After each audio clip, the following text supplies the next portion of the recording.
आज के क्लास में हम लोग शुरू करेंगे एक 12th क्लास का बहुत ही इम्पोर्टेंट चैप्टर है हिंदी का तिरिक्ष। ठीक है ना। तिरिक्ष जो है बहुत ही लंबा स्टोरी है। मान लो तो इस बुक का सबसे लंबा स्टोरी है, ठीक है ना, जो कि उदय प्रकाश जी के द्वारा लिखा गया है। नहीं करना, ध्यान से सुनना है, एकदम मन लगा के स्टोरी है, बहुत बढ़िया। तिरिक्ष एक कहानी है जो कि किसके द्वारा लिखा गया है? उदय प्रकाश जी के द्वारा लिखा गया है। ठीक है ना। पहले कहानी का छोटा छोटा ऊपरी पहले समझा देते हैं क्या है इसका जीवनी, आप देख लीजिएगा। इस कहानी में क्या होता है ना कि जो लेखक हैं उदय प्रकाश जी, उनके पिता पर ये कहानी मतलब उनके पिता पर ये चारों ओर उनका कहानी घूमता है। ठीक है ना। उनके पिता के बारे में बताया गया है कि उनके जो पिता है उनको एक बार खेत में जाते हैं तो उनको तिरिक्ष काट लेता है। तिरिक्ष क्या होता है? तो तिरिक्ष एक प्रकार का छिपकली होता है, छिपकली की प्रजाति का होता है। ठीक है ना। जिसको कोई बीच खपरा तो कोई बिल्कुल ऐसे कुछ का होता है। तो वहाँ के लोगों का अलग अलग मान्यता रहता है ना। अलग अलग लोग अलग अलग मान्यताएं रखते हैं। गांव के लोग में देखिएगा कि माने एक से एक चीज सुनने को मिलेगा। अच्छा बिया निकल गए हो, अब तो पेट में पेड़ जमतो होता है ना। तो मतलब बुजुर्ग लोगों का ना एक से एक का नाम होता है, एक से एक ज्ञानी लोग होते हैं या एक से एक ज्ञान भी देते हैं। तो वैसा ही कुछ इसमें भी बताया गया है इस कहानी में भी कि उनको खेत में एक बार तिरिक्ष काट लेता है। तो लोगों का मानना रहता है ना कि जिसको तिरिक्ष काट लेता है, छिपकली जो भी प्रजाति है उसका, तो उसको इंग्लिश में लिजार्ड बोलते हैं। क्या बोलते हैं? लिजार्ड। तो जो भी उसको काट लेता है तो वहाँ की मान्यताएं थी, पर लोगों का कहना था कि जिसको तिरिक्ष काट लेता है 24 घंटे के अंदर वो मर जाता है। ठीक है ना। तो ऐसा ही कुछ इस कहानी में बताया गया है कि तिरिक्ष उनको काट लेता है तो सब उनको बोलता है कि आप तो काट ले लो, अब 24 घंटे के बाद बोल देगा। तो उनका जो घर होता है, घर के मतलब सिलसिले में कहीं उनको कोर्ट जाना होता है, क्योंकि कोर्ट अगर नहीं जाते तो उनका कुर्की जब्ती हो जाता है। कुर्की जब्ती करने का मतलब घर जो है ना वो नीलाम हो जाता है, उनका घर पर कब्जा कर दिया जाता है बैंक के द्वारा। बैंक से लोन लिए होंगे, ये डिटेल में हम लोग देखेंगे। तो उनको जाना होता है कहीं बाहर, इसी के सिलसिले में बाहर जाते हैं। तो जिस गाड़ी पे वो जा रहे होते हैं वहाँ उस गाड़ी पे बहुत सारे लोग मतलब एक से एक ज्ञानी लोग बैठे होते हैं। जब पता चलता है कि उनको तिरिक्ष ने काट लिया है तो एक से एक उनको ज्ञान भी देता है लोग कि ऐसे कर वैसे कर, माने एक से एक अलग अलग इलाज बताता है। तो उन्हीं में से कोई एक आदमी उनको इलाज बताता है कि धतूरा का जूस बना के आप पीजिएगा तो ठीक हो जाएगा। धतूरा का जूस में विष होता है। धतूरा सुने होगा सब, कंटाओ कोरोना का छोटा भाई है, फोटो कॉपी है कोरोना के, है ना, फोटो में देखा होगा सब, उसी टाइप का धतूरा भी होता है। हाँ, तो कहता है कि उसका जूस बना के पीजिएगा तो ठीक हो जाएगा, है ना। कि तिरिक्ष में विष होता है, आप विष को विष काटता है ना। ये तो वही बात हो गया कि कहे को मतलब है कि आपको सांप काट लिया है, शरीर में जहर फैल गई है तो जहर पी लीजिए। अंदर जहर है और जहर पीजिएगा तो अंदर वाला फिर मर जाएगा, अंदर वाला जहर कट जाएगा। तो वही वाला बात हो गया, है ना। तो ऐसा कुछ ज्ञान देते हैं लोग और बताते हैं कि उसका जूस बना के क्या करना है, पीना है। तो शायद वही कहीं रास्ते में ही वो कहीं उतरते हो, मतलब एक ऊपरी अभी कहानी हम डिस्कस कर रहे हैं, और जूस बना के धतूरा का जूस बना के पीते हैं। और पता नहीं उनके साथ क्या होता है, क्या घटनाएं होती है कि अगले दिन जो है उनकी मृत्यु हो जाती है। ठीक है, अगले दिन की मृत्यु हो जाती है। उनका बेटा वो पहुंचता है वहां पता लगाने के लिए आखिर क्या हुआ ये वो, माने अंत में पता चलता है सबसे अंत में कि उनका मृत्यु जो है वो क्या बोलते हैं तिरिक्ष के काटने से नहीं हुआ था। पोस्टमार्टम में पता चलता है कि उनका मृत्यु ना ही तो तिरिक्ष के काटने से हुआ था, ना ही धतूरे का जूस पीने से हुआ था। चोट लगने के कारण उनकी मृत्यु हो गई थी। ये चोट कैसे लगा, क्या हुआ उनके साथ, ये सब इस कहानी में हम लोग डिटेल में डिस्कस करेंगे। तो चलिए शुरू करते हैं। ये हो गया वो आपका समरी टाइप का कि आखिर इस कहानी में क्या है। शुरू किया जाए तो शुरुआत यहाँ से होती है, देखिएगा बुक में। इस घटना का संबंध पिताजी से, जैसे कि हम बताएं कि ये जो तिरिक्ष वाली कहानी है उसके बारे में बताया कि ये जो घटना है वो पूरा का पूरा लेखक के पिताजी पर आधारित है ना। पिताजी से है, मेरे सपने से है और शहर से भी है। शहर के प्रति जो एक जन्मजात भय होता है उससे भी है ना। मैंने वही चीज बताया कि आखिर ये कहानी किस किस चीज पर आधारित है। पता है कि पिताजी तब 55 साल के हुए थे, ठीक है ना। ये कहानी कब की है? जब उनके पिताजी की उम्र कितनी थी? 55 साल थी। दुबला पतला शरीर था उनका, बाल बिल्कुल मक्के के भुए जैसे सफेद थे, सिर पर जैसे रुई रखी हुई। मक्का का भुआ देखना, मकई में जो बलवा नहीं होता है एकदम भुअर एकदम मुलायम मुलायम होता है, तो उसी प्रकार से एक और है कि उनका बाल लग रहा था जैसे कि मक्का का भुए का रंग का है, एकदम भूरे रंग का है ना। लगता था कि जैसे उनके सर पे क्या रखी हुई है? रुई रखी हुई है, एकदम मुलायम मुलायम। वे सोचते ज्यादा थे, बोलते बहुत कम थे, है ना। मैंने बातचीत बहुत कम करते थे, सोचते ज्यादा थे। जब बोलते थे तो हमें राहत मिलती थी, जैसे देर से रुकी हुई सांसें निकल रही हो। साथ साथ हमें डर भी लगता था। हम बच्चों के लिए वे एक बहुत बड़ा रहस्य थे, है ना। मतलब क्या चाहते थे, क्या करना चाहते थे, किसी को कुछ समझ में नहीं आता था, है ना। क्योंकि बोलते बहुत कम थे, खाली सोच पे रहते थे। पूरा फेस आ रहा है ना। आगे सुनिए। साथ साथ हमें डर भी लगता था, वो हम एक रहस्य की तरह थे। हमें पता था कि संसार की सारी भाषाएं वे बोल सकते हैं। हमको पता था कि वे संसार की सारी भाषाएं बोल सकते थे। दुनिया उनको जानती है और हमारी तरह ही उनसे डरती हुई उनका सम्मान करती है। जिस प्रकार हम लोग माने उनके जो बच्चे हैं, कभी अपने बारे में बता रहे हैं, उनका फैमिली में और जो बच्चे हैं उनके बारे में बता रहे हैं कि जिस प्रकार से हम लोग डरते हैं, दुनिया भी उनको उसी प्रकार से सम्मान देती थी, उनसे डरा करती थी। कितना हॉर्न बज रहा है। हमें उनकी संतान होने का गर्व था। अपने बारे में बता रहे हैं कि हम उनकी संतान है, इस बात पे हमें गर्व था। कभी कभी वैसे ऐसा सालों में एक आध बार ही होता था। वे शाम को हमें अपने साथ टहलाने कहीं बाहर ले जाते थे। कभी कभी ऐसा समय आता था कि वो अपने साथ हम लोगों को कभी साथ घुमाने ले जाते थे। चलने से पहले वे मुंह में तंबाकू भर लेते थे। अब गुटखा खैनी खा लेते होंगे, पान खा लेते होंगे, है ना।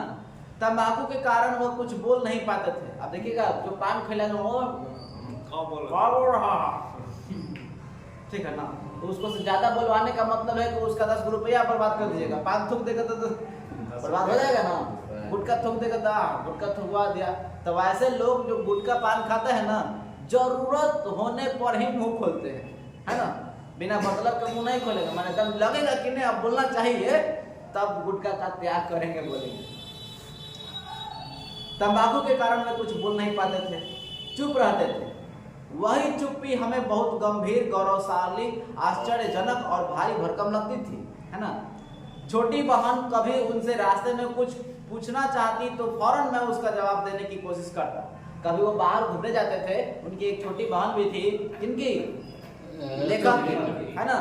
तो उनकी छोटी बहन जब पिताजी से कुछ पूछना चाहती थी, तब पिताजी को मुंह ना खोलना पड़े इससे पहले ही लेखक के क्या करते थे? जवाब दे देते थे। क्योंकि उसका छोटा छोटा सवाल होता था, जैसे कि भैया वो कोची है, उच्ची रही के कोची है, पेड़वा पर कोची बनावल है, छोटा छोटा सवाल आता था, है ना। वो झट से जवाब देता था जिससे कि पिताजी को कुछ बोलना ना पड़े। वैसे यह काम काफी मुश्किल और जोखिम भरा होता। मैं जानता था कि अगर मेरा जवाब गलत हुआ तो पिताजी को बोलना पड़ जाएगा। बोलने में उन्हें परेशानी होती थी। एक तो तंबाकू की पीक निकालनी पड़ती थी, पीक का मतलब थूक निकालनी पड़ती थी। फिर जिस दुनिया में वे रहते थे वहां से निकलकर यहाँ तक आने में उन्हें एक कठिन दूरी तय करना पड़ता था, है ना। कहीं कोई आदमी सोच में है और उसको अचानक से आप कोई बात पूछ दे तो वहां से ध्यान तोड़ के ना आपका बात बताएगा। तो वही बात पर आप बता रहा है पहले नासा में है। हाँ, नासा में नहीं है, दूसरे दुनिया में है, खोए हुए हैं, कहीं सोच में है। तो वही कह रहा है कि उन सोच से निकलकर वापस आकर उनको तब इस बात का जवाब देना पड़ता है। तो ये काफी कठिन काम होता था कि छोटी बच्ची जो है उनकी बहन, उसके सवालों का जवाब देना कि अगर कहीं गलत हुआ तो फिर पापा को जवाब देना पड़ेगा, हमको डांट सुनना पड़ेगा, ऐसा कुछ था। वहां से निकलकर आने के बाद हाँ, वैसे बहन के सवालों में कोई खास बात नहीं होती थी। भाई बताया ना कि बहन जो सवाल करती थी वो कोई खास नहीं करती थी सवाल। जैसे यही पूछ लेती थी कि छिवले की सूखी टहनी पर बैठी उस चिड़िया को क्या कहता है, मतलब कोई चिड़ै के बारे में पूछ लेती कि वो कैसन चिड़ै है, ठीक है ना।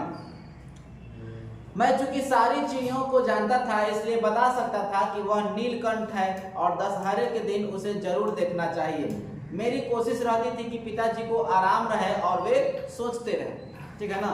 कह रहा है कि हम लगभग सब चिड़िया के बारे में जानते थे, तो हमको इस बारे में बताने में कोई कठिनाई नहीं होती थी, है ना। मैं बता देता था कौन चीज कि वो नीलकंठ चिड़िया है और दशहरे के समय में उसको देखना चाहिए, ठीक है ना। और उनका कोशिश रहता था कि उनके पिताजी को आराम रहे और जहाँ सोच रहे हैं वहां सोच में वो बने रहे। आगे, मेरी और माँ की दोनों की पूरी कोशिश रहती थी कि पिताजी अपनी दुनिया में सुख चैन से रहें। वह दुनिया हमारे लिए बहुत रहस्यपूर्ण थी, लेकिन हमारे घर की और हमारे जीवन की बहुत सी समस्याएं का अंत पिताजी वही करते थे, है ना। हमारे लाइफ में जो भी समस्याएं आती थी उन सभी समस्याओं का हल जो है वो पिताजी निकाल लेते थे। भले ही वो सोच विचार में कहीं गुम रहते थे, लेकिन उसी के कारण, वही सब काम के कारण हम लोगों का घर परिवार चलता था, हमारी समस्याएं दूर होती थी। जैसे जब मेरी फीस की बात आई उस समय हमारे पास आखिरी गिलास भी गुम हो गया था और सब लोग लोटे में पानी पीते थे। पिताजी 2 दिन तक बिल्कुल चुप रहे, है ना। माँ को भी शक हुआ कि पिताजी फीस की बात बिल्कुल भूल गए हैं या फिर इनका हल उनके वश की बात नहीं है। मतलब कह रहा है कि जब मेरे फीस भरने की बात आई थी तो उस समय हमारे हालात ठीक नहीं थे। एक गिलास था वो भी गुम हो गया था, हम लोग को पानी तक लोटा में पीना पड़ता था, है ना। पिताजी कुछ फीस के बारे में कुछ बोलचाल नहीं कर रहे थे, तो माँ को भी लगा कि शायद वो फीस के बारे में क्या हो गए, भूल गए क्या, या उनको फीस जमा करने का वश में नहीं है, माने उनके पास पैसा नहीं है, ऐसा है क्या सिचुएशन। लेकिन तीसरे दिन सुबह सुबह पिताजी ने मुझे एक पत्र लिफाफे में लिख कर दिया और शहर के डॉक्टर पंत के पास भेजा, है ना। सुबह सुबह ताकि पिताजी एक पत्र लिखकर उसको दिए और कहाँ भेजने के लिए दिए, डॉक्टर पंत के पास शहर में। मुझे बहुत आश्चर्य हुआ जब डॉक्टर ने मुझे शरबत पिलाई, घर के भीतर ले जाकर अपने बेटे से परिचय कराया और 100 के 3 नोट मुझे दिए। जब वो पत्र लेके गए होंगे तो वहां पे उनको आश्चर्य हुआ कि वहां पर डॉक्टर ने उनको शरबत पिलाया और भीतर ले जाकर अपने बेटे से परिचय कराया, मिलाया और 100 रुपए के कई गो नोट दिए, 3 गो नोट दिए। हम पिताजी पर गर्व करते थे, प्यार करते थे, उनसे डरते थे और उनके होने का एहसास ऐसा था जैसे हम किसी किले में रह रहे हैं। ऐसा किला जिसके चारों ओर गहरी नहरें खुदी हुई है, बुर्जें बहुत ऊंची हो, दीवारें सख्त लाल चट्टानों की बनी हुई हो और हर बाहरी हमले के सामने हमारा किला उभेद है। ध्यान दीजिएगा, कह रहा है कि हम लोग को ऐसा लगता था उनके सामने कि हम लोग किसी किले में रह रहे हैं, सुरक्षित हैं। उसके चारों ओर की जो दीवारें हैं वो काफी मजबूत है ना। और हमारे तक आने वाली जो परेशानियां हैं वो उन दीवारों से हमारे पास आने से पहले किससे टकराती है, उन दीवारों से टकराती है। और वो दीवारें इतना मजबूत है कि वो परेशानियां उनको तोड़कर हमारे पास नहीं आता। कहते ना कि पिता एक ढाल की तरह, है ना, वही बात बता रहे। आगे, पिताजी एक खूब मजबूत किला थे, उनके परकोट पर हम सब कुछ भूलकर खेलते थे, दौड़ते थे और रात में खूब गहरी नींद मुझे आती थी। मतलब टेंशन फ्री रहते थे लोग। बात को समझिएगा, घर में अगर कोई बड़ा है तो टेंशन फ्री रहिएगा, लेकिन अगर बड़े का साया सर से उठ जाए तो जिम्मेदारियां आपके ऊपर आ जाती है और आप उतना चैन से नहीं सो पाएंगे। आगे सुनिए। लेकिन उस दिन शाम को जब पिताजी बाहर से टहल कर आए तो उनके टखने में पट्टी बंधी थी। शाम को कहीं से टहल कर आ रहे थे तो उनके पैर में क्या थी, पट्टी बंधी हुई थी। थोड़ी देर में गांव के कई लोग वहां आ गए। पता चला कि पिताजी को जंगल में तिरिक्ष जो है, जिसको आप लोग बिस्खपड़ा बोलते हैं, है ना, पता है ना कि एक प्रकार का छिपकली का प्रजाति होता है, तो उसको हम लोग बिस्खपड़ा बोलते हैं, इंग्लिश में उसको लिजार्ड कहा जाता है। जहरीला होता है। तो पता चला कि जंगल में पिताजी को तिरिक्ष ने काट लिया। हम सब जानते थे कि तिरिक्ष के काटने पर आदमी बच ही नहीं सकता, ऐसा वहां का मान्यता था कि जिसको तिरिक्ष काट ले वो बच नहीं सकता। आगे सुनिए। रात में लालटेन की धुंधली मटेली रोशनी में गांव के बहुत से लोग आंगन में जमा हो गए, है ना। रात के समय में सब कोई पहुंचा, क्या हुआ भाई होता है ना, आंगन में जमा हो गए। पिताजी उनके बीच थे, जमीन पर बैठे हुए। फिर पास के गांव का चुटुआ नाई भी आया। कौन आया? चुटुआ नाई नाम था, एक नाई था। नाई का मतलब कुछ चाकू, बलवा काटे वाला नाई मैंने चाकू को रहा है। हजाम, इसका नाम कुछ था चुटुआ, वो भी आया। वह अरंड के पत्ते और कंडे की राख से जहर उतारता था, है ना। मतलब कुछ झाड़ फूक करता है, उसको माना जाता है कि हाँ फलाना चीज काट लेते झाड़ फूक करके ठीक हो जाएगा, तो वो उसमें रहता था, झाड़ फूक करता था। तिरिक्ष एक बार मैंने देखा था। बोल रहा है कौन? लेखक। तालाब के किनारे जो बड़ी बड़ी चट्टाने के ढेर थे और जो दोपहर में खूब गर्म हो जाते थे, उनमें से एक चट्टान की दरार से निकलकर वह पानी पीने तालाब की ओर जा रहा था। मेरे साथ थानू था। कौन था? थानू। उसका दोस्त है, लेखक का दोस्त है, थानू नाम है उनका, है ना। याद रखना है सब ऑब्जेक्टिव के लिए। उसने बतलाया कि वह तिरिक्ष है। कौन बतलाया? थानू ने बताया कि देखो वो तिरिक्ष है, बिच खपड़ा है ना। जब उसके ऊपर पैर पड़ जाए तो कोई जब जबरदस्ती उसे तंग करे, लेकिन सॉरी एक लाइन छूट गया। उसने बतलाया कि वो तिरिक्ष है। काले नाग से 100 गुना ज्यादा उसमें जहर होता है। काले नाग से भी 100 गुना ज्यादा उसमें जहर होता है, ऐसा बता रहे हैं ना। उसी ने बताया कि सांप तो तब काटता है जब उस पर पैर पड़ जाए या कोई जबरदस्ती उसे तंग करे, लेकिन तिरिक्ष तो नजर मिलते ही दौड़ जाता है ना। तिरिक्ष का नजर से नजर मिलेगा तो पीछे पीछे दौड़ जाएगा, ऐसा बात बताया उसने, है ना। पीछे पड़ जाता है। उससे बचने के लिए कभी सीधे नहीं भागना चाहिए, टेढ़ा मेढ़ा चक्कर काटते हुए गोल मोल दौड़ना चाहिए। तो वो तरीका बता रहा है ना। एगो फिल्म है स्त्री देखे हो, वो हॉरर फिल्म है। उसमें जिसका दरवाजा रात में जो बाहर आ जाता था ना, खिड़की खोल के सोता था, उसको आके तिरिक्ष वो अपने साथ लेके चल जाती थी। तो जिसके घर नहीं आना रहता था ना, मतलब जिसके घर पर लिखा रहता था ओ स्त्री कल आना, तो ऊपर घर नहीं जाते थे। आ जेकर घर में नहीं लिखल रहा ओकर काम बन जाएगा रात में। तो सब कोई अपन घर पर लिखवा लेता ओ स्त्री कल आना, तो आती थी स्त्री पढ़ के चल जाती थी। एगो फिल्म है, देखना, स्त्री फिल्म का नाम है ना। तो एगो तरीका बता रहा है कि जब तिरिक्ष पीछे पड़ जाए तो सोजा सोजा नहीं भागना चाहिए, टेढ़ा मेढ़ा गोल मटोल एने ओने करके भागना चाहिए, है ना। दरअसल जब आदमी भागता है तो जमीन पर वो सिर्फ अपने पैरों के निशान ही नहीं छोड़ता, बल्कि हर निशान के साथ वहां की धूल में अपनी गंध भी छोड़ देता है। तिरिक्ष इसी गंध के सहारे दौड़ता है। कह रहा है कि जो हम लोग दौड़ते हैं तो खाली पैर के निशान नहीं छूटता है, धूल में अपना शरीर का गंध भी छोड़ देता है, और उसी गंध के सहारे तिरिक्ष पीछे पीछे क्या करता है? दौड़ता है, चलाता है। थानू ने बताया कि तिरिक्ष को चकमा देने के लिए आदमी को यह करना चाहिए कि पहले तो वो बिल्कुल पास कदम रख के दौड़े, यानी कि धीरे धीरे दौड़े, जल्दी जल्दी कुछ दूर, फिर 4 पैर बाद खूब लंबी लंबी छलांगे दे। मतलब पहले पैर को कम दूरी पर चलाओ और उसके बाद कुछ दूर जाने के बाद लंबा लंबा छलांग मारो, है ना। इससे क्या होगा? तिरिक्ष सूंघता हुआ दौड़ता आएगा, जहां पास पैर के निशान होंगे वहां उसकी रफ्तार खूब तेज हो जाएगी, और जहां से आदमी ने छलांग मारी होगी वहां आकर वह उलझन में पड़ जाएगा। अरे यहाँ तक तो सुगंध आ रहा था, और कहाँ गया? लंबा छलांग मारा तो कुछ दूर होगा ना। तो वहां कह रहा है कि कंफ्यूज हो जाएगा तिरिक्ष, और उसको समझ में नहीं पाएगा, वो उलझन में पड़ जाएगा। वह इधर उधर तब तक भटकता रहेगा जब तक उसे अगले पैर का निशान नहीं मिल जाए, और उसी में बसीगंध नहीं मिल जाए, माने कि इन्होंने वो भटक जाएगा। वो तिरिक्ष को भटकाने का इलाज बता रहा है कि ऐसे दौड़ के भागना चाहिए। आगे हमें तिरिक्ष के बारे में 2 बातें और पता थी। क्या? एक तो यह कि जैसे वह आदमी को काटता है वैसे ही वहां से भागकर किसी जगह पेशाब करता है और उस पेशाब में लौट जाता है।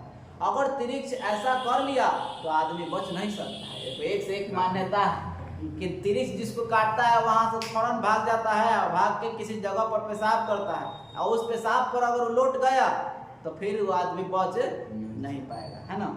आगे अगर उसे बचना है तो तिरिक्ष के पेशाब में लौटने से पहले ही खुद किसी नदी या कुएं की तालाब में डुबकी लगा लेनी चाहिए।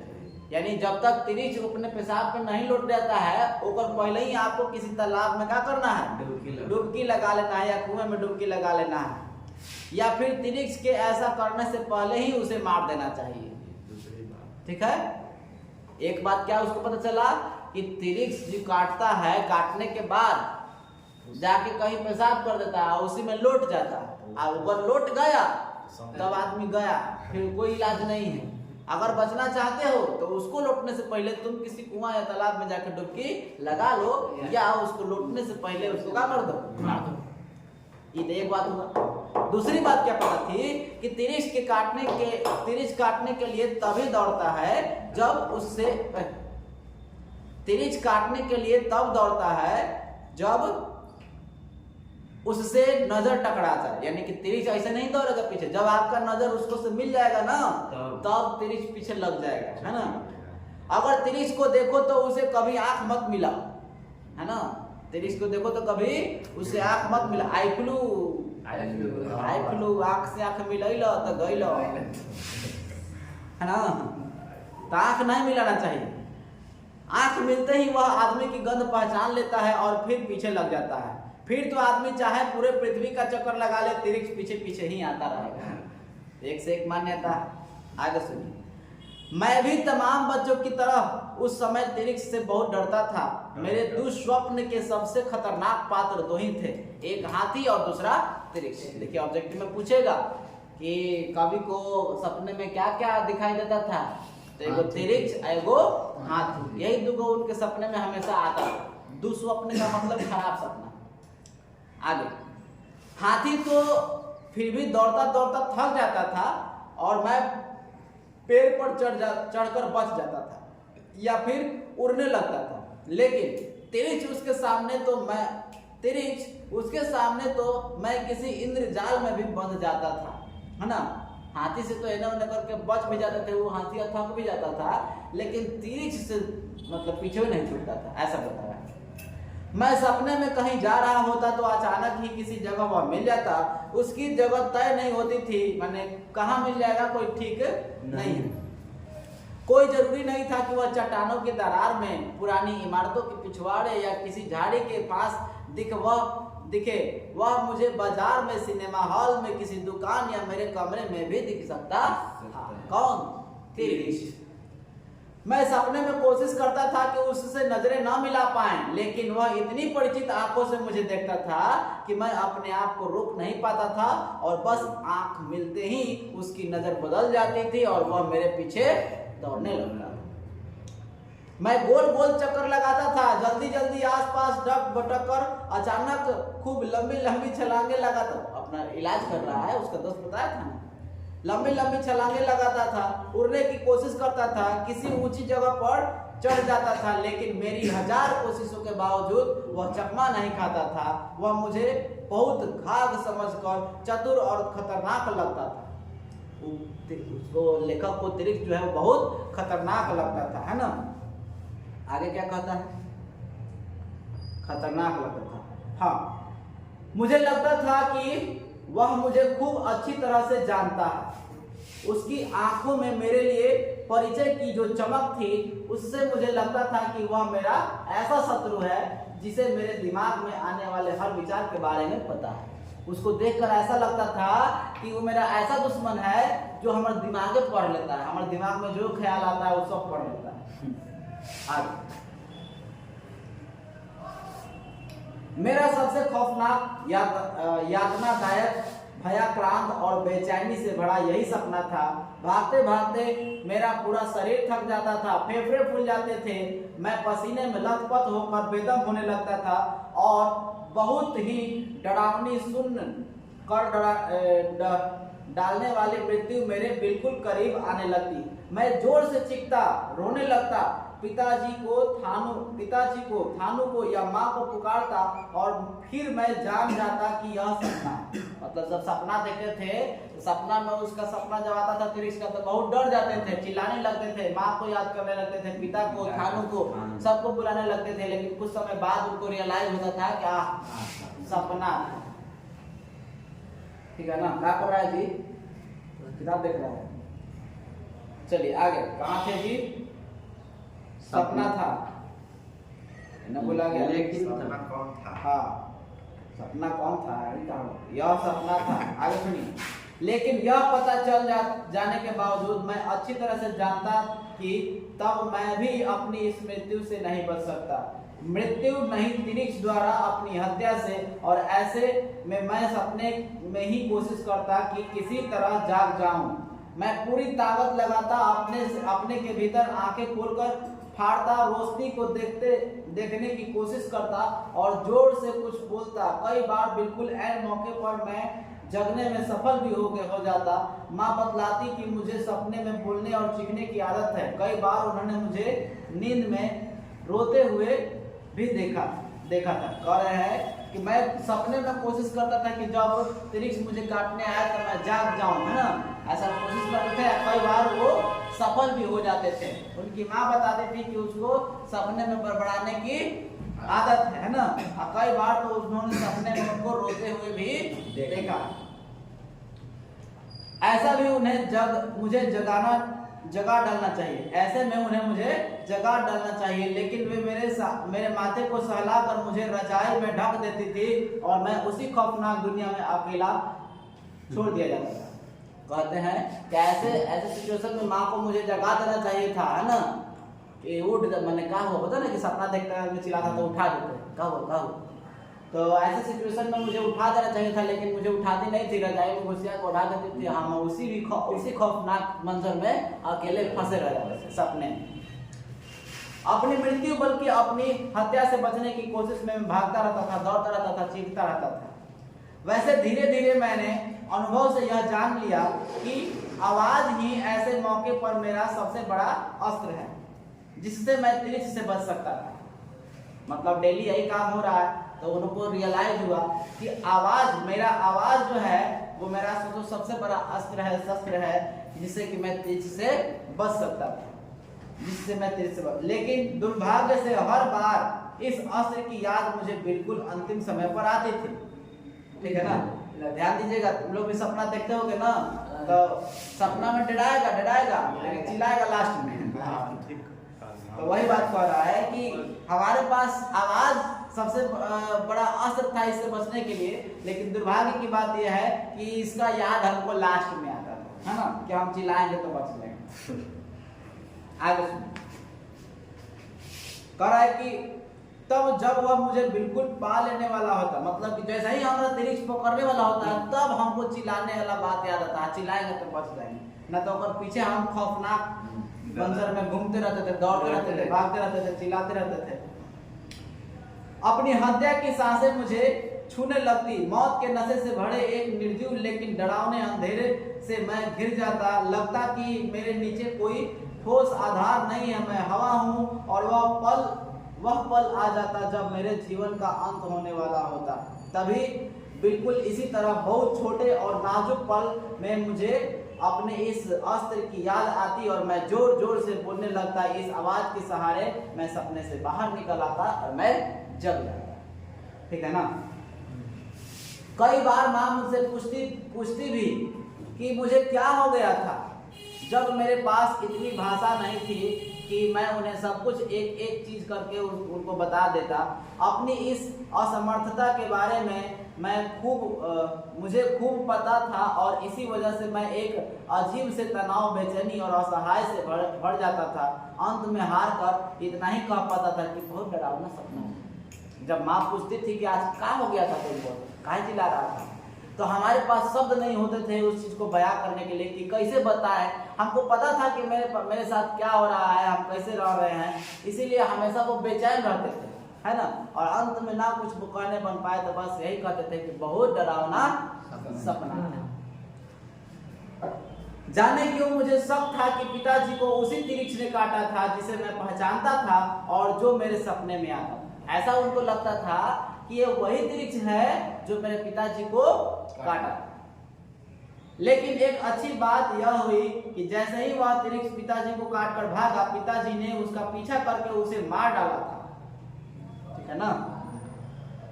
तय था कि अगर वे फौरन उसे नहीं मार पाते तो वह पेशाब करके उसमें जरूर लौट जाता, फिर पिताजी किसी भी हाल में नहीं बचते। यही वजह थी कि पिताजी को लेकर मुझे उनकी चिंता नहीं रह गई थी। ठीक है ना। पिताजी उनको जब काटा था तिरिक्ष, उसके पीछे दौड़ को मार दिए थे, है ना। तब मार दिए थे तो चिंता वाला बात नहीं रह गया, क्योंकि मान्यता था कि मार दीजिएगा तो नहीं मरिएगा, ठीक, मैंने बच जाइएगा। तो इसीलिए उनके बेटे को यानी कि लेखक को उनकी कुछ खास चिंता नहीं थी, तो मार देना अब तो बचिए जाएगा। आगे सुनिए। कहने थे जी, हाँ, उनकी खास चिंता नहीं रह गई थी, बल्कि एक तरह की राहत और मुक्ति की खुशी मेरे भीतर धीरे धीरे पैदा हो रही थी। कारण एक तो यही कि पिताजी ने तिरिक्ष को तुरंत मार डाला था, और दूसरा यह कि मेरा सबसे खतरनाक शत्रु जो है, पुराना परिचित शत्रु, आखिरकार वो मर चुका है। उनको दिल को तसल्ली होता था कि पिताजी भी नहीं मरेंगे, क्योंकि वो तो मार दिए तुरंत।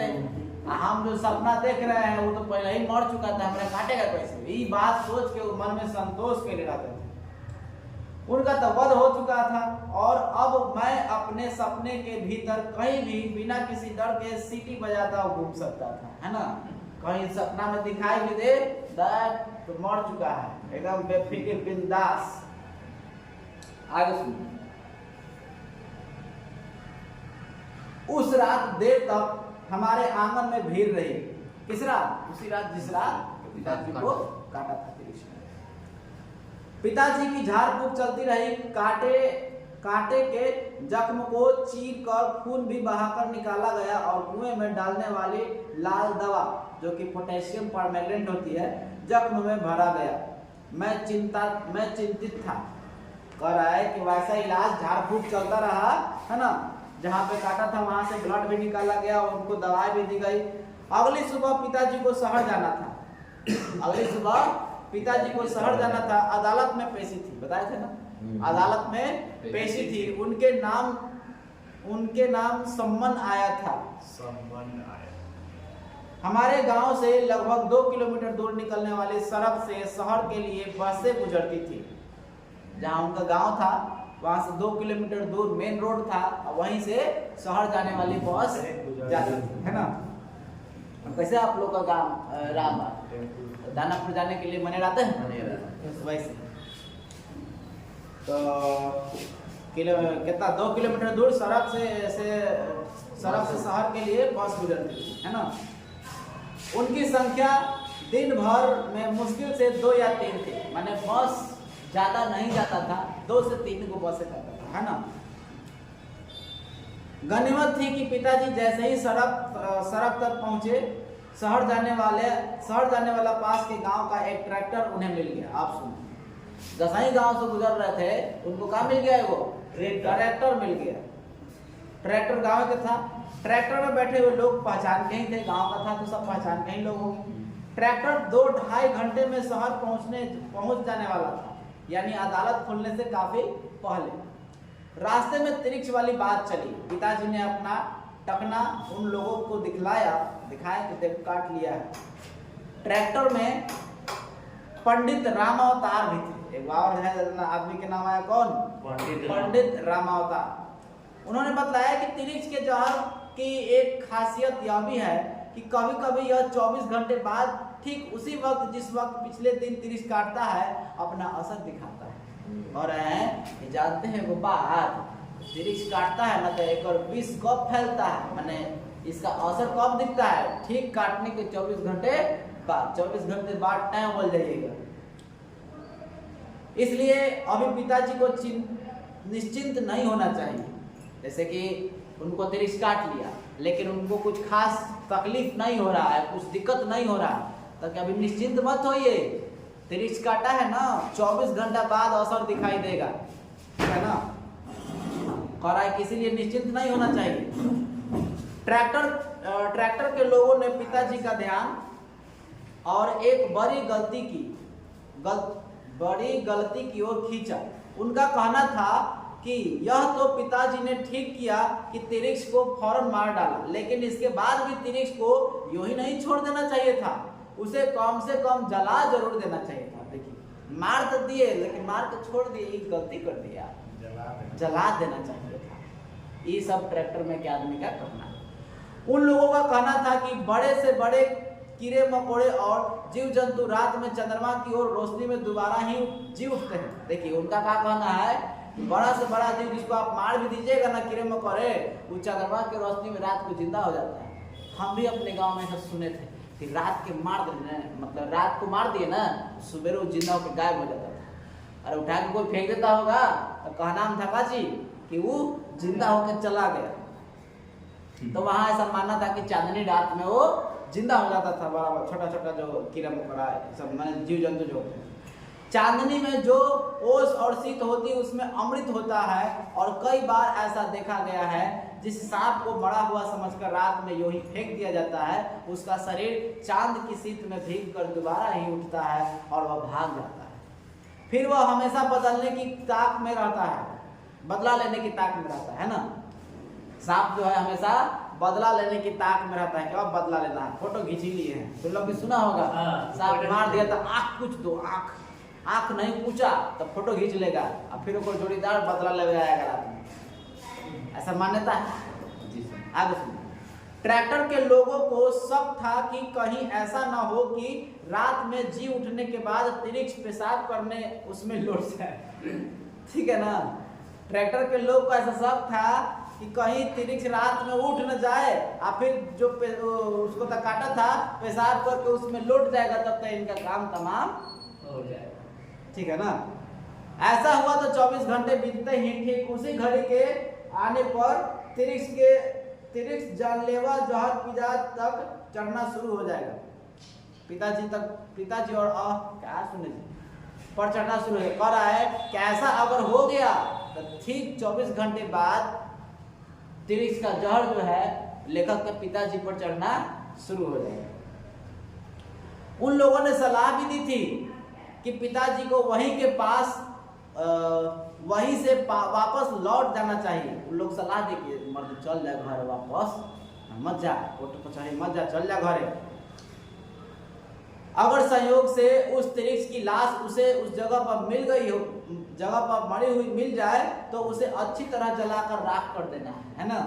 उसको कर देना चाहिए। ये क्या दे रहे हैं लोग, सलाह दे रहे हैं, जा घरे चल जा और मिलियो नु तो बढ़िया से क्या कर दियो, जला दियो, ना तो जी गलवा लौट गलवा तो फिर कोई आगे सुन। पिताजी ने उन्हें बताया कि पेशी कितनी जरूरी है। अब वो लेखक के पिताजी बता रहे हैं कि भाई गेहूं कमा तो जरूरी है, कोर्ट में पेशी है, नहीं जाएंगे तो घर जब्त कर लेगा सब, है ना। बताया कि बहुत जरूरी है। यह तीसरा संबंध था और अगर इस बार वे भी अदालत में हाजिर न हुए तो गैर जमानती वारंट निकालने का डर था, है ना। पेशी भी हमारे उसी मकान को लेकर थी जिसमें हमारा परिवार रह रहा था। वकील को पिछले 2 बार की पेशी में फीस भी नहीं दी जा सकी थी और कहीं अगर उसने लापरवाही दिखला दी और जज सनक गया तो वह हमारी कुर्की डिग्री भी करवा सकता है। और है कि 2 बार हमको बुलावा आ चुका है, हम 2 बार गए नहीं, तीसरा बार है, नहीं जाएंगे तो कहते लापरवाही करके जो मेरा वकील है उसको पैसा भी नहीं बढ़े है 2 बार का। अब सोचाएगा कि पैसा दे नहीं रहा है, खाली टरका रहा है, वो लापरवाही कर दिया, केस हार गया, तब तक हमारा फिर घर जब्त कर लिया जाएगा, है ना। आगे सुनिए। विचित्र स्थिति थी। अगर पिताजी उस तिरिक्स की लाश को जलाने के लिए ट्रैक्टर से उतरकर वहीं से गांव लौट आते तो गैर जमानती वारंट के तहत वे गिरफ्तार कर लिए जाते और हमारा घर हमसे छीन जाता, अदालत हमारे खिलाफ हो जाती। कह रहे हैं कि अगर वो ट्रैक्टर से वापस लौट आते तो क्या हो जाता, गैर जमानती वारंट की तरफ उन्हें गिरफ्तार कर लिया जाता। कि उनको जब भेजा गया बुलावा आना है कोर्ट में तो आना तो पड़ेगा, नहीं आइएगा तो फिर गैर जमानती के तौर पर वारंट निकलेगा और उनको गिरफ्तार कर लिया जाएगा, उनका घर भी उनसे छीन लिया जाएगा। लेकिन पंडित रामावतार एक वैद्य भी थे। पंडित रामावतार एक वैद्य भी थे ज्योतिष पंचांग के अलावा उन्हें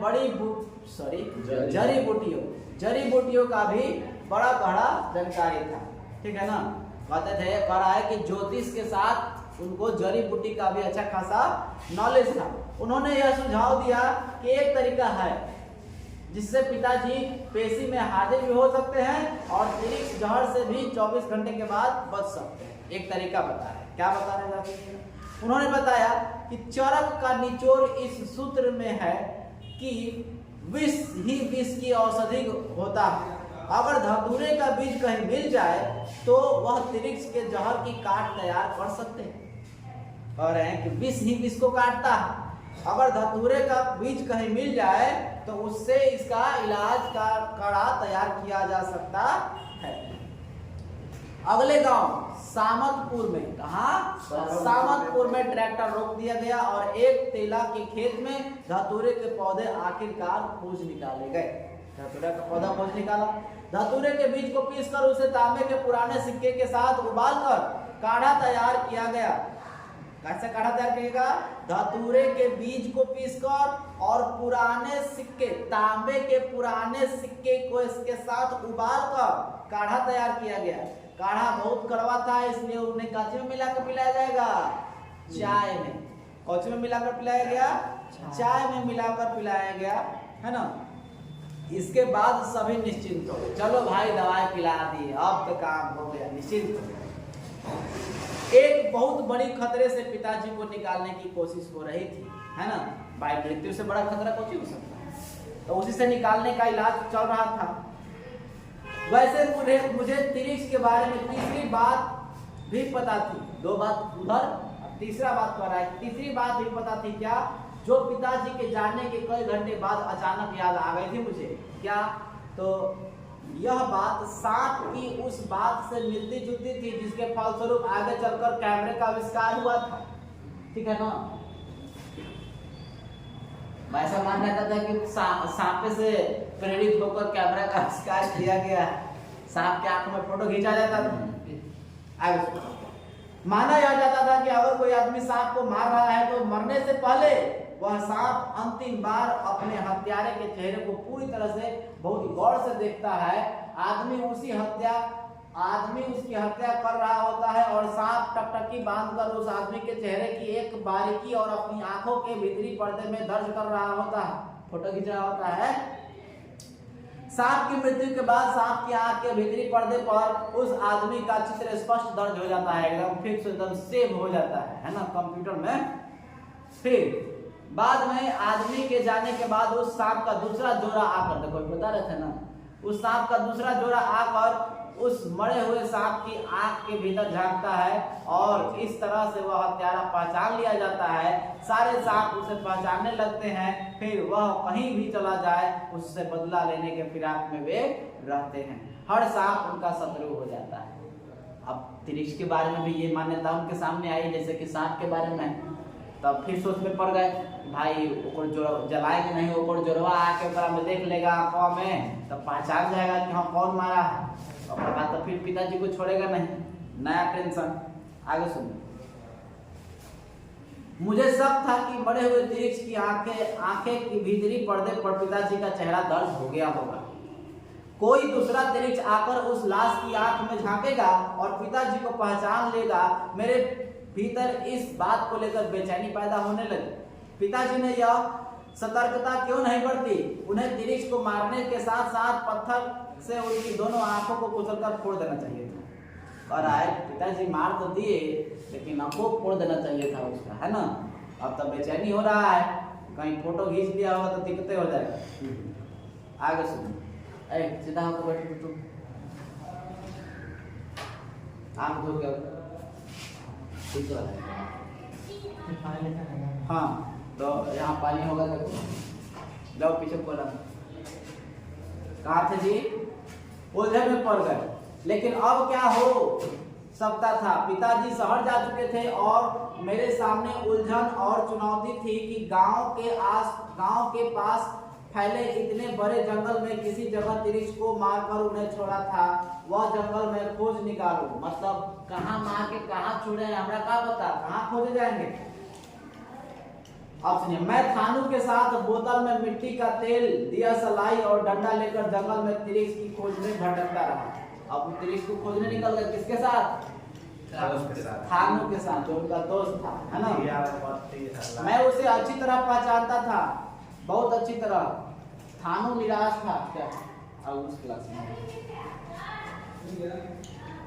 फिर मुझे अचानक ही लगने लगा कि इस जंगल को मैं अच्छी तरह जानता हूँ। एक एक पेड़ मेरा परिचित निकलने लगा। इसी जगह से कई बार मेरे सपने में तिरिक्स से बचने के लिए भागा था। और आया कि सपना में जो चीज देखता था ना, हर चीज वहाँ एक एक चीज सपना में जो देखा था वही उसके सामने आने लगा, है ना।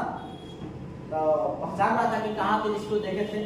आगे सुनिए, मैंने गौर से हर तरफ देखा, बिल्कुल यही जगह थी।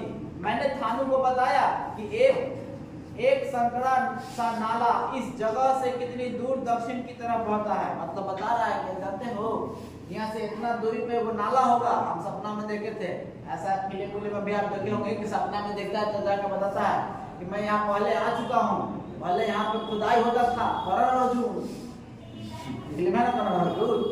उसको बताता है कि हम पहले हूँ यहाँ आ चुके हैं पिछला जन्म में। तो वो बताता है कि हम सपना में देखे हैं, यहाँ से इतना दूर पे वो नाला है। ये सब बता रहा था। किसको? धानु को। धानु नहीं, थानू।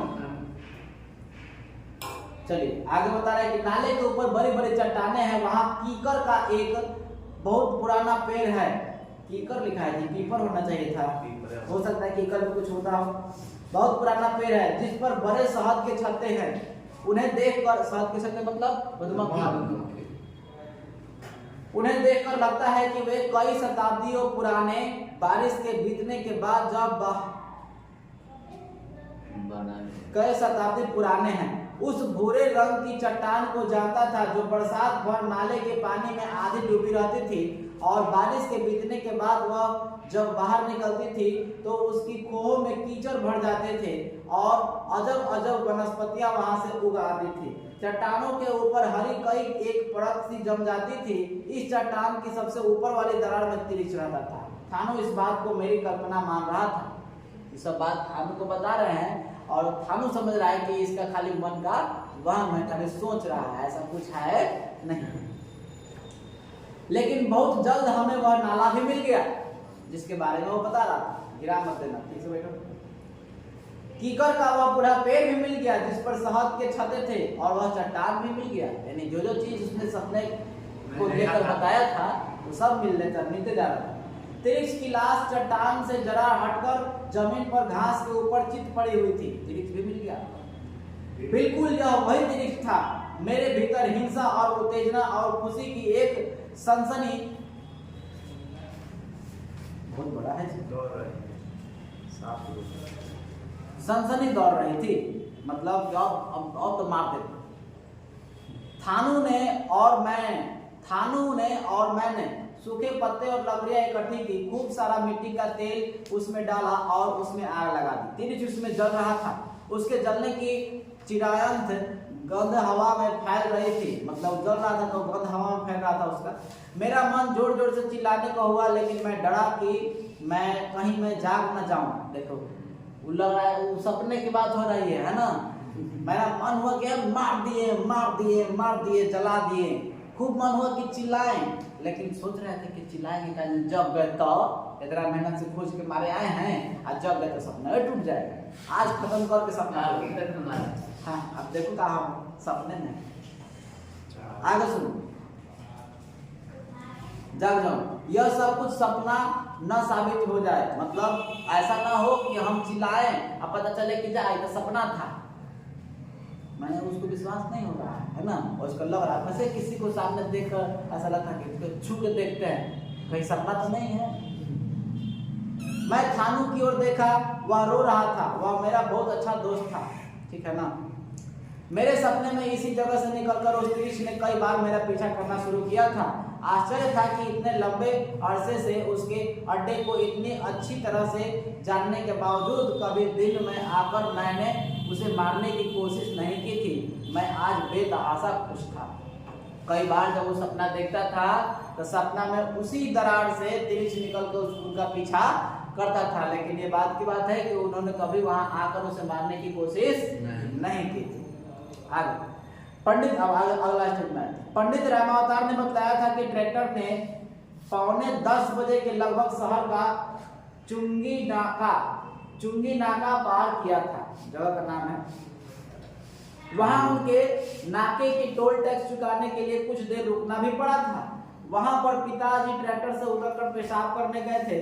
लौटने पर उन्होंने बताया कि उनका सिर घूम सा रहा है। तब तक पिताजी को धतूरे का काढ़ा पिए हुए तकरीबन 1.5 घंटा हो गया था। धतूरा का काढ़ा पिए थे, उसका 1.5 घंटा बाद ये सब घटना हो रहा है। उनका माथा चकरा रहा था, माथा घूम रहा था, है ना।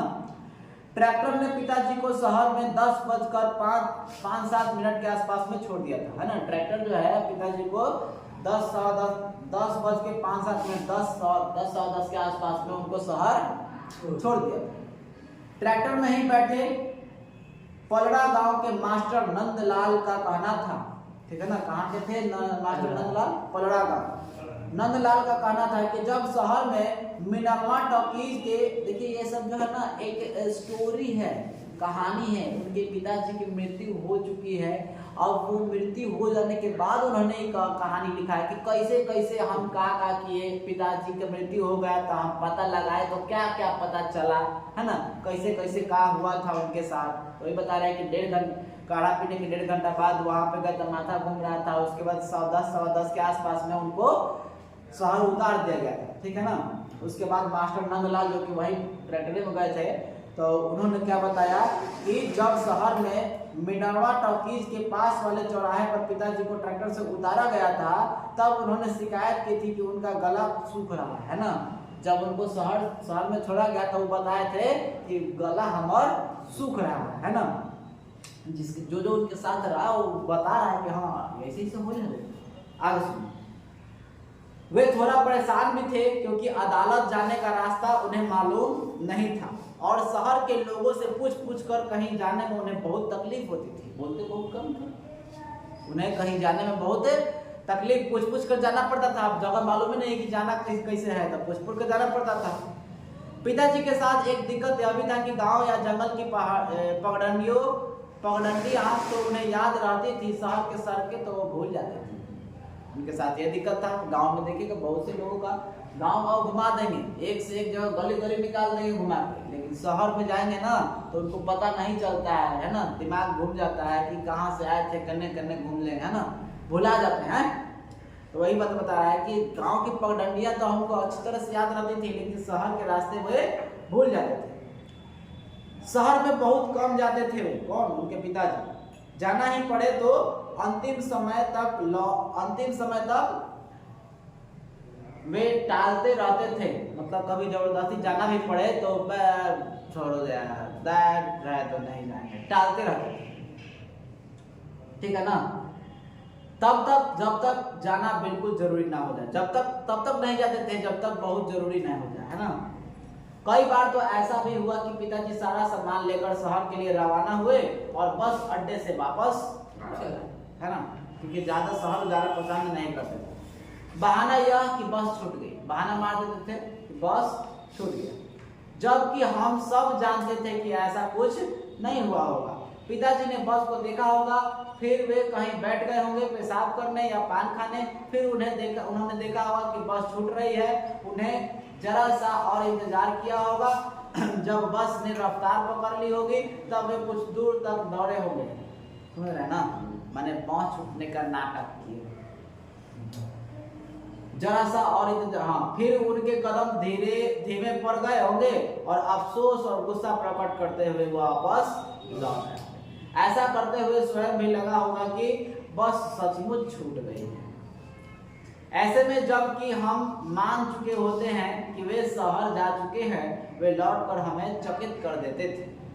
हम लोग मान लेते थे कि शहर गया, पहुंच गया, वापस पता चलता था क्या था, घरे आ गए।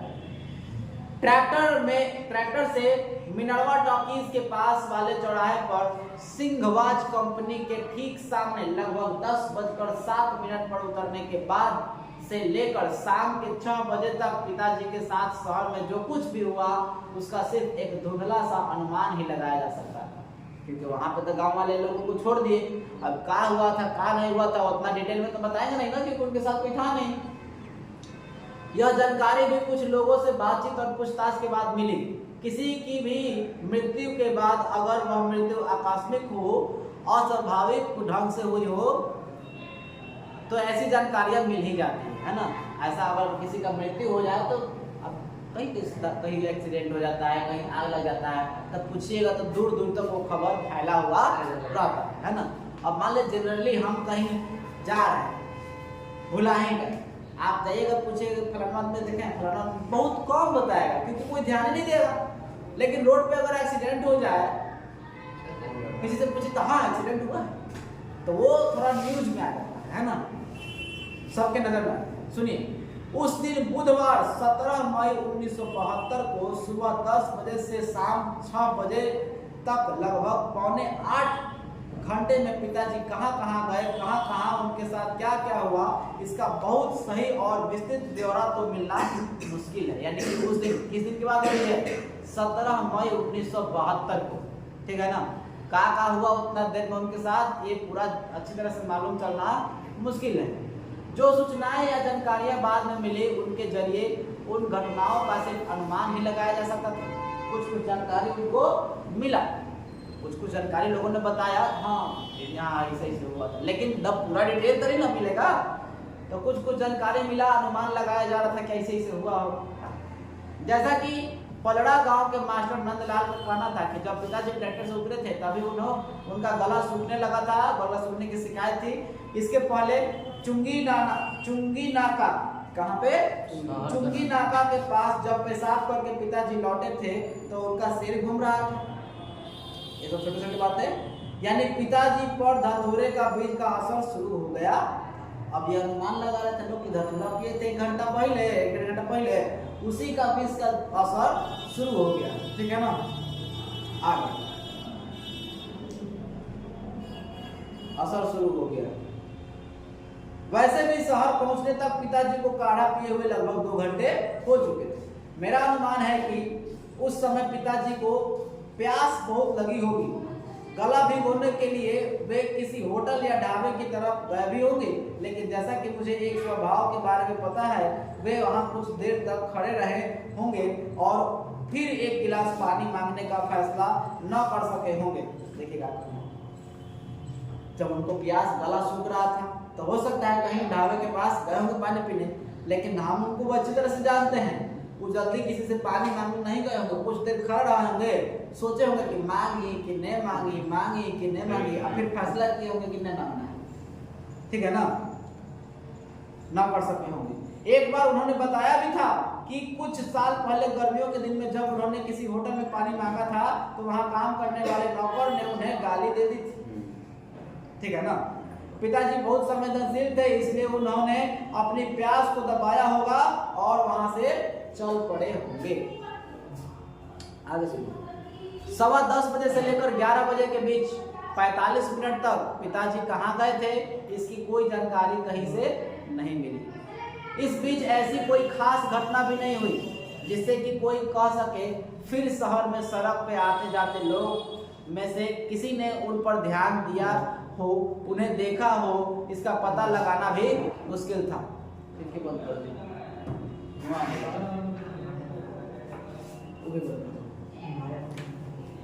बंद कर दो, थोड़ी देर बाद खोल देना। उधर से खिड़की खोल दो तो पीछे से।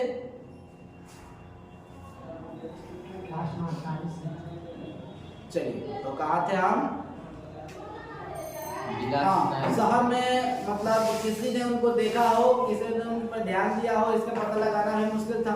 वैसे मेरा अपना अंदाज था कि इस बीच पिताजी ने कुछ लोगों से अदालत जाने का रास्ता पूछा होगा। वो अपना अनुमान लगा रहे हैं कि पिताजी किसी से अदालत जाने के लिए रास्ता पूछे होंगे और उनके दिमाग में यह बात भी रही होगी कि वहां पहुंचकर वे अपने वकील SN अग्रवाल से पानी मांग लेंगे, ठीक है ना।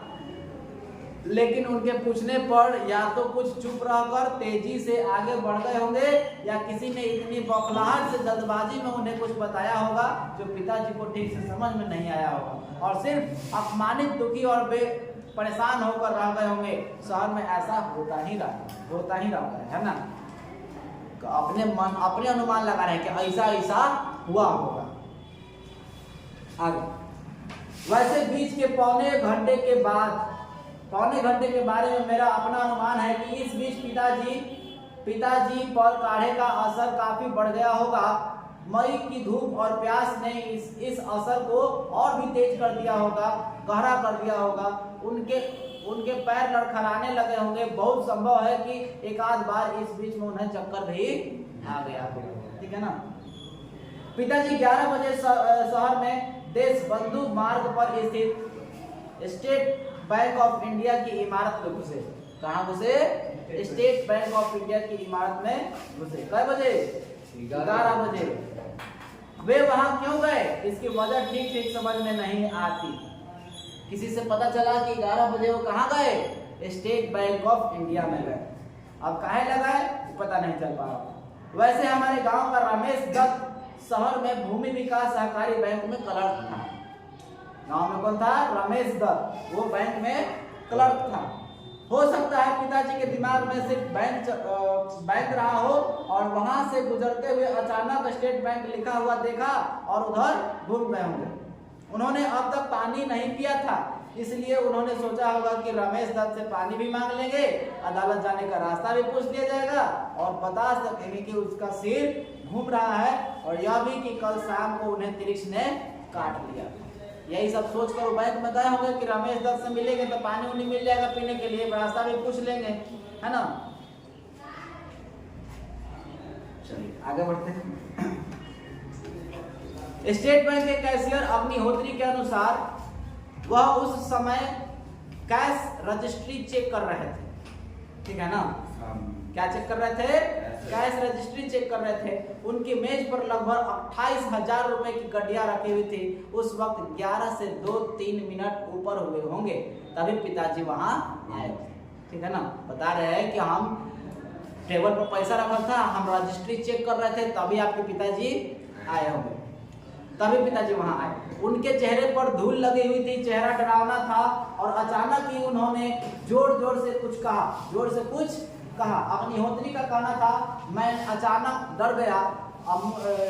अमूमन ऐसे लोग बैंक के इतने भीतर कैशियर के टेबल तक नहीं पहुंच पाते, है ना।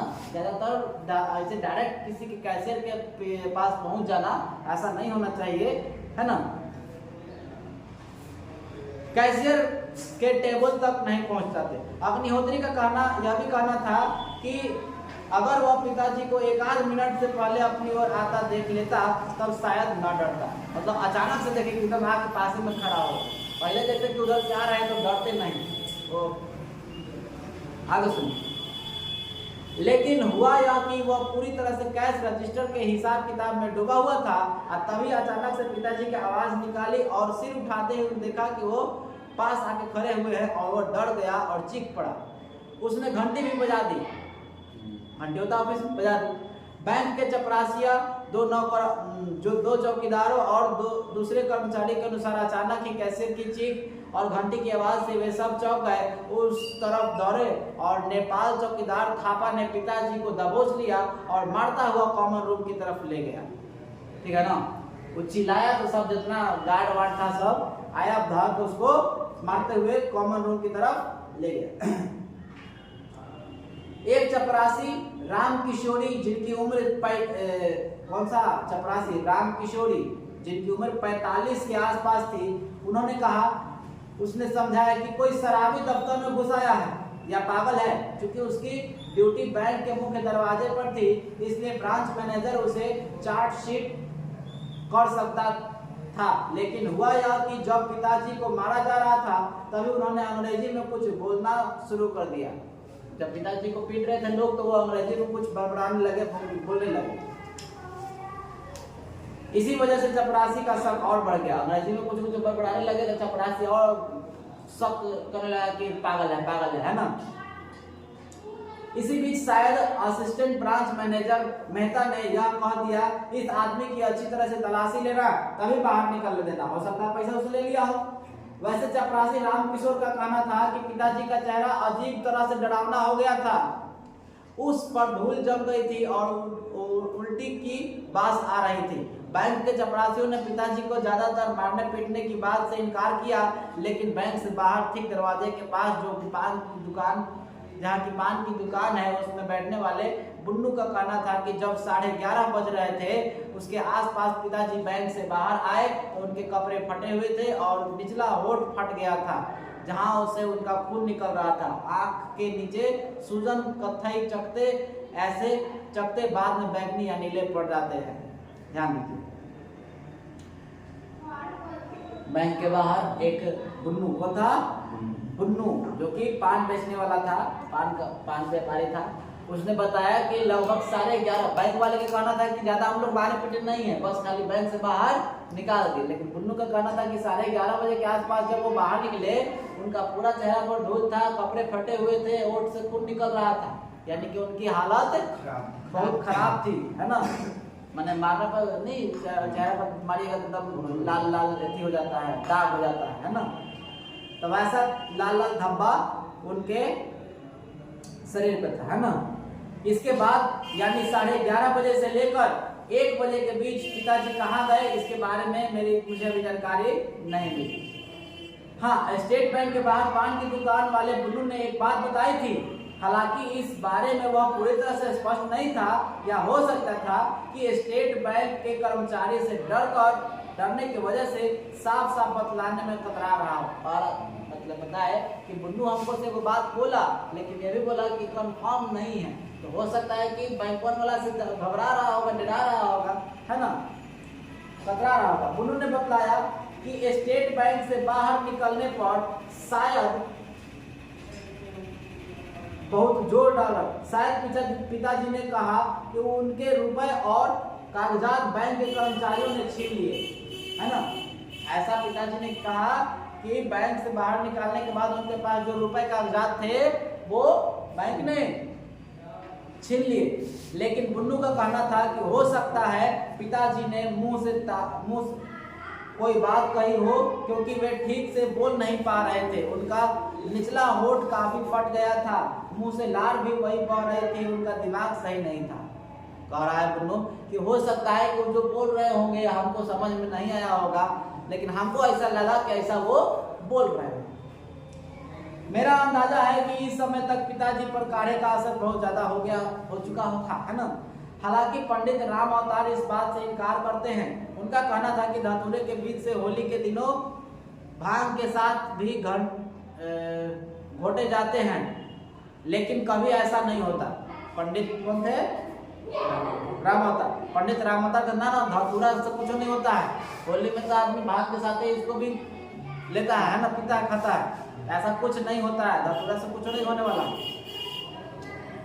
पंडित राम अवतार का मानना था कि यह तो त्रिक्ष का जहर उस समय पिताजी के शरीर में चढ़ना शुरू हो गया था और उनका नशा उनके दिमाग तक पहुंचने लगा था। देखो तो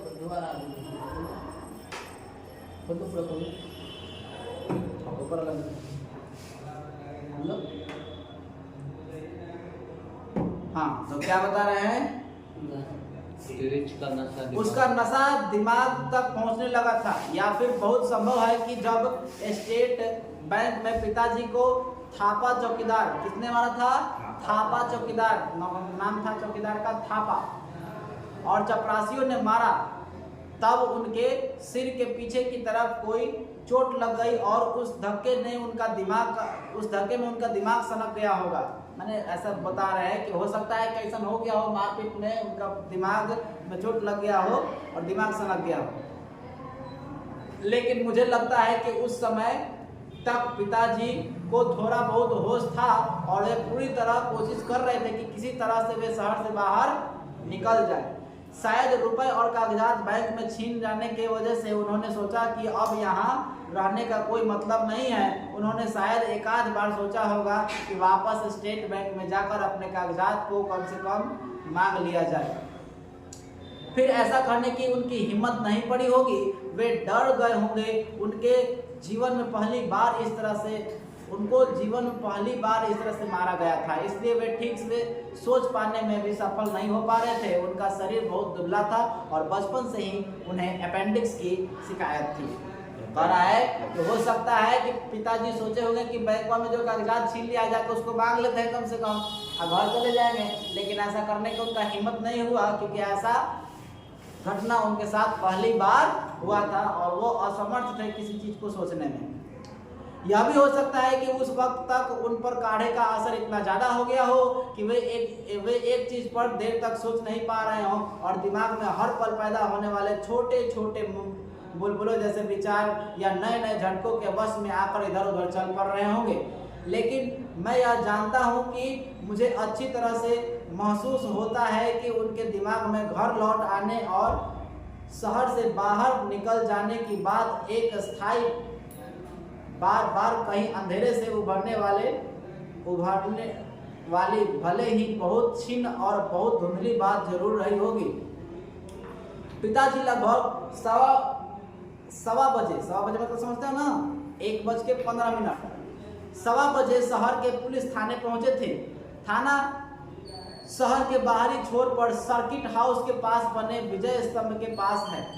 आश्चर्य यह है कि थाने से मुश्किल 1 किलोमीटर दूर अदालत पहुंच सकते थे। देखिए 1 किलोमीटर दूरी पर अदालत था, लेकिन कहाँ वो गए, थाना गए। समझ में यह नहीं आता कि पिताजी अगर यहाँ तक पहुंचे थे तो क्या तब तक उनके दिमाग में अदालत जाने की बात रह भी गई थी कि नहीं। उनके कागजात तो नहीं रह गए थे, मैंने उनके कागजात तो उनके पास थे नहीं, अदालत में जाके क्या करते। आगे सुनो, थाने के एसएचओ क्या नाम था, राघवेंद्र प्रताप सिंह। थाना का एसएचओ कौन था, राघवेंद्र प्रताप सिंह ने यह कहा कि उस वक्त 1:15 हुए थे। वे घर से लाए गए टिफिन को खोलकर लंच देने की तैयारी कर रहे थे। आज टिफिन के पराठे के साथ करेले रखे हुए थे। करेले वे खा नहीं पाते और इसी उलझन में थे कि अब क्या करें। जो थानेदार जो एसएचओ थे थाना में, राघवेंद्र प्रताप सिंह, उनको लंच में कुछ मिला था, करेला का सब्जी, जो कि उनको पसंद नहीं था। ऐसा ही गुस्सा में थे, ठीक है ना। तभी पिताजी वहां आए, गुस्सा में थे, उसी समय पिताजी वहां पहुंचे। किसके पिताजी, लेखक के। उनके शरीर पर कमीज नहीं थी, पैंट फटी हुई थी। लगता था कि वे कहीं गिरे हुए होंगे, किसी वाहन ने उन्हें टक्कर मारी होगी। थाने में उस वक्त एक ही सिपाही गजाधर प्रसाद शर्मा मौजूद था। सिपाही का कहना था कि उसने सोचा कि शायद कोई भिखमंगा थाने में घुस आया है। सिपाही का कहना था कि शायद कोई भिखमंगा थाना में घुस आया है। उसने आवाज भी दी, लेकिन पिताजी तब तक एसएचओ राघवेंद्र प्रताप सिंह की टेबल तक पहुंच चुके थे। पीछे से आवाज है, कहाँ जा रहा है, तब तक ले पहुंच गए थे एसएचओ के पास। आगे सुनिए, एसएचओ ने कहा कि करेले की वजह से वैसे भी उनका मूड ऑफ था। 13 साल की विवाहित जीवन के बावजूद पत्नी यह नहीं जान पाई कि उन्हें कौन सी चीज बिल्कुल नापसंद है, इतनी नापसंद कि वे उन चीजों से घृणा करते हैं। शादी का 13 साल हो गया, तो देखिए ना, हमारी पत्नी को पता नहीं कि हमारा काची को पसंद है, काची नहीं पसंद, तो खिसियाए हुए थे। आगे सुनिए, उन्होंने जैसे ही निवाला मुंह में रखा, पिताजी बिल्कुल उनके करीब पहुंच गए। पिताजी के चेहरे और चेहरा आ रहा है, पिताजी के चेहरे और कंधे के नीचे उल्टी लगी हुई थी और उसकी बहुत तेज गंध उठ रही थी। एसएचओ ने पूछा कि क्या बात है, तो जवाब में पिताजी ने जो कुछ कहा उसे समझना बहुत मुश्किल था। बेचारा नर्वसाए हुए थे। एसएचओ राघवेंद्र प्रताप सिंह बाद में पछता रहे थे कि अगर उन्हें मालूम होता कि यह आदमी बकेली ग्राम का प्रधान और भूतपूर्व अध्यापक है, तो वे उसे थाने में ही कम से कम 2-4 घंटे बैठा के रखते। वो अगर उनको समझ में नहीं आया, पहचान में भी नहीं आया, तो कह रहे हैं कि अगर मालूम होता कि अध्यापक है, प्रधान थे पहले, तो हम उनको बैठा कर रखते ना, लेकिन ऐसा कुछ उनको जानकारी नहीं थी, बाहर नहीं जाने देते। लेकिन उस समय उन्हें लगा कि यह कोई पागल आदमी है और उन्हें खाते हुए देखकर यहाँ तक घुसाया है। इसलिए उन्होंने सिपाही गजाधर शर्मा को गुस्से में आवाज दिया, किसको घुसने देता है, बाहर निकालो इसको। सिपाही पिताजी को घसीटता हुआ बाहर ले गया।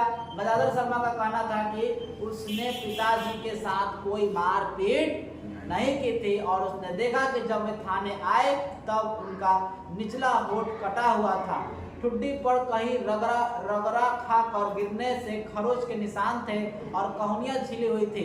वे कहीं ना कहीं गिरे जरूर थे, क्योंकि वहां बाइक से निकले थे तो ओठ फटा हुआ था, अब गिरने उड़ने और ठिठुरी सब छिलाया था, यानी कि क्या कहीं गिरे होंगे, है ना।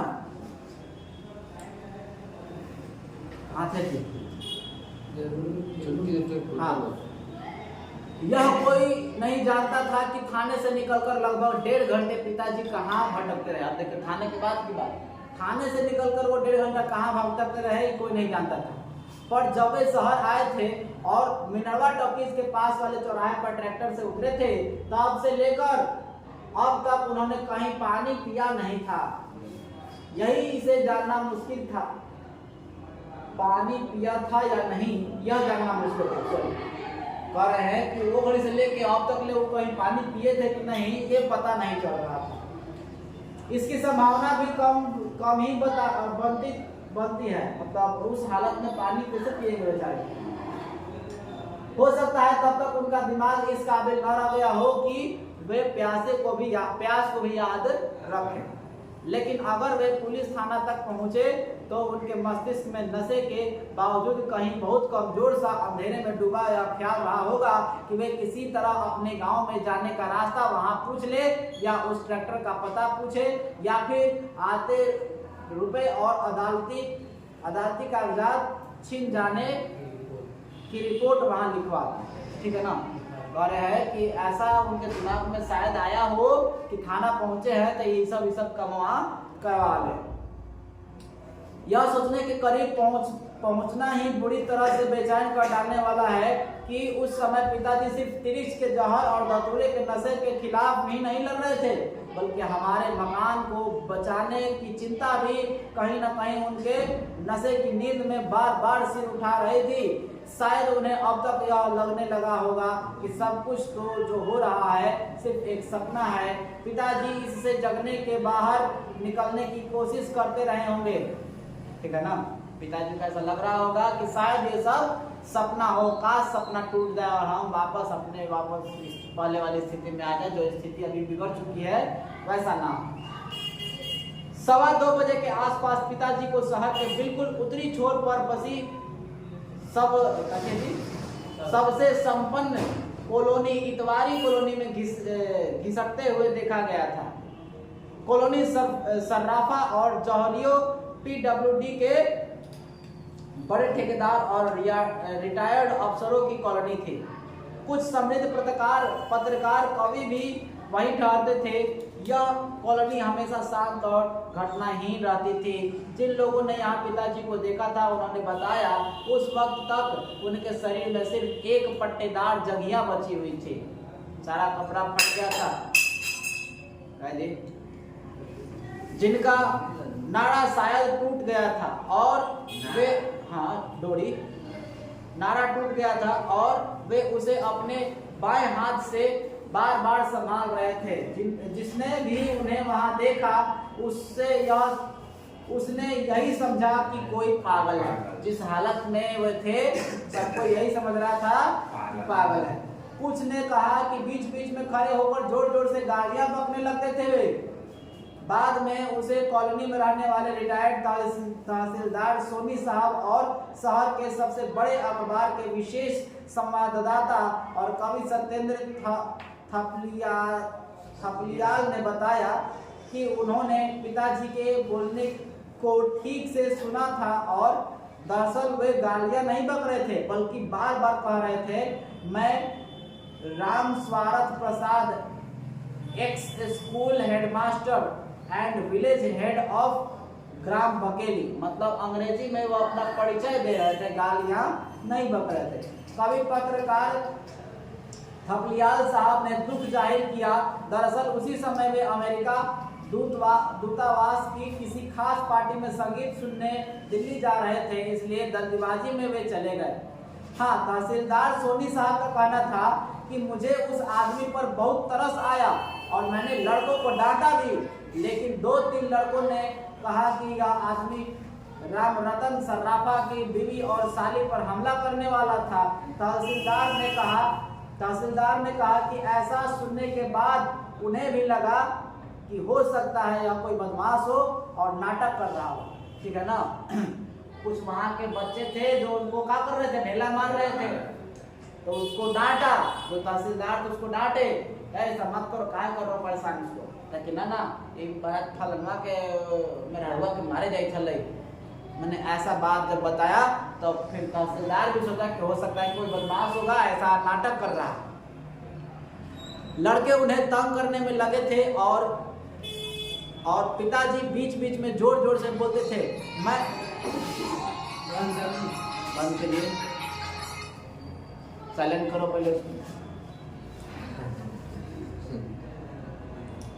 हाँ तब डिस्टर्ब करवा दिया जी।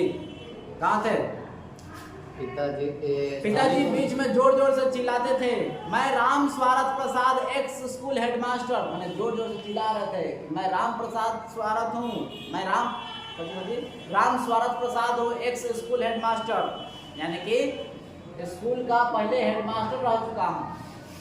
अगर हिसाब लगाया जाए तो मिनरवा टॉकीज के पास वाला चौराहा जहाँ पिताजी ट्रैक्टर से सुबह 10:07 पर उतरे थे, वहां से लेकर देश बंधु मार्ग का स्टेट बैंक फिर विजय स्तंभ के पास था कारखाना और शहर के बाहरी उत्तरी छोर पर बसी इतवारी कॉलोनी को मिलाकर वे अब तक लगभग 20-25 किलोमीटर की दूरी तय कर चुके थे, भटक चुके थे, है ना। 30-32 किलोमीटर की दूरी भटक चुके थे। बताइए 30-32 किलोमीटर ये होता है, पटना दूरे होगा।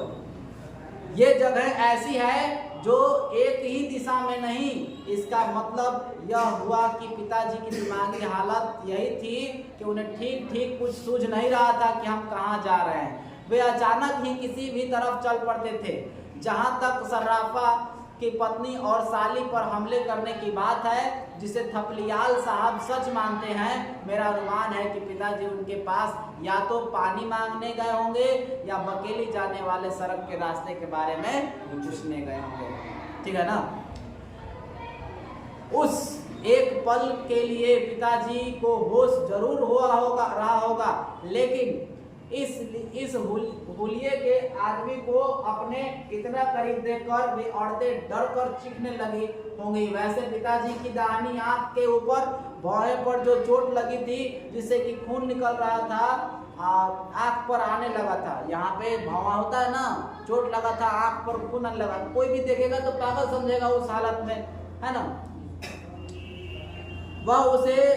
वह चोट उनको इतवारी कॉलोनी में ही लगी थी, क्योंकि बाद में लोगों ने बताया कि लड़के बीच बीच में ढेले मार रहे थे, है ना। हाँ, वह जगह इतवारी कॉलोनी से बहुत दूर नहीं थी जिस जगह पिताजी को सबसे ज्यादा चोटें लगी थी। नेशनल रेस्टोरेंट नाम एक सस्ते से ढाबे के सामने की खाली जगह पर पिताजी गिर गए थे। इतवारी कॉलोनी के लड़कों का जो झुंड उनके पीछे पड़ गया था, उसमें कुछ बड़ी उम्र के लड़के भी शामिल हो गए थे। नेशनल रेस्टोरेंट में काम करने वाले नौकर सत्ते का कहना था कि नेशनल रेस्टोरेंट में जो काम करने वाला नौकर था, उसका नाम था सत्ते। उसका कहना था कि पिताजी ने गलती यह की थी कि एक बार उन्होंने गुस्से में आकर भीड़ पर ढेला मारना शुरू कर दिया था, है ना। लोग उसको चिल्ला रहा होगा, घूम के ढेला मार दिया होगा, तो बाद सब ढेला मारने लगा होगा। शायद उन्हीं का एक बड़ा सा ढेला 7-8 साल के लड़के विक्की अग्रवाल को लग गया था। ढेला मारे थे तो एक छोटा बच्चा को, जो कि 7-8 साल का था, उसको ढेला लग गया था, है ना। जिसके बाद कई टाके लगे थे उसको। सत्ते का कहना था कि इसके बाद झुंड ज्यादा खतरनाक हो गया। वे हल्ला मचा रहे थे और हर तरफ से पिताजी पर पत्थर बरसाए जा रहे थे। ढाबे के मालिक सरदार सतनाम सिंह, देखिए ढाबे का मालिक कौन था, सरदार सतनाम सिंह ने बताया, उस वक्त पिताजी के जिस्म पर सिर्फ पट्टे वाली एक चड्डी थी। दुबले शरीर की हड्डियां और छाती के सफेद बाल दिख रहे थे। पेट चिपका हुआ था। वे धूल और मिट्टी में लिथरे हुए थे। सिर के सफेद बाल बिखर गए थे। दाहिनी आंख के ऊपर और निचले होठ से खून बह रहा था। सतनाम सिंह ने दुख और पछतावे के साथ कहा, मेरे को क्या मालूम था कि यह आदमी सीधा साधा इज्जतदार साख रसों का इंसान है और नसीब के फेर में इसकी ये हालत हो गई है। मतलब कोई क्या जानता था, ठीक है ना। वैसे ढाबे में कप प्लेट धोने वाले नौकर हरि का कहना था कि बीच बीच में पिताजी भीड़ को अंड बंड गालियां दे देकर ढेले मारने लगते थे। आओ ससुरो, आओ ससुरो, आओ, एक को मार डालूंगा, बालो तुम्हारी की। ऐसे मैंने कुछ गालियां दे रहे थे, बक रहे थे, लेकिन मुझे संदेह है कि पिताजी ने ऐसी कोई गालियां नहीं दी होंगी। हमने कभी भी उन्हें गाली देते हुए नहीं सुना था, ठीक है ना। अगला, मैं पूरे विश्वास के साथ कह सकता हूं, क्योंकि पिताजी को मैं बहुत अच्छी तरह से जानता हूं, कि इस समय तक उन्हें कई बार लगा होगा कि उनके साथ जो कुछ हो रहा है वह वास्तविकता नहीं है, एक सपना है। वो सोच रहा है कि पिताजी को ऐसा लगा होगा कि ये सब सच नहीं है, ये सब सपना है। पिताजी को ये सारी घटनाएं उल जलूल, उटपटांग और बेमतलबी लगी होंगी। वे इन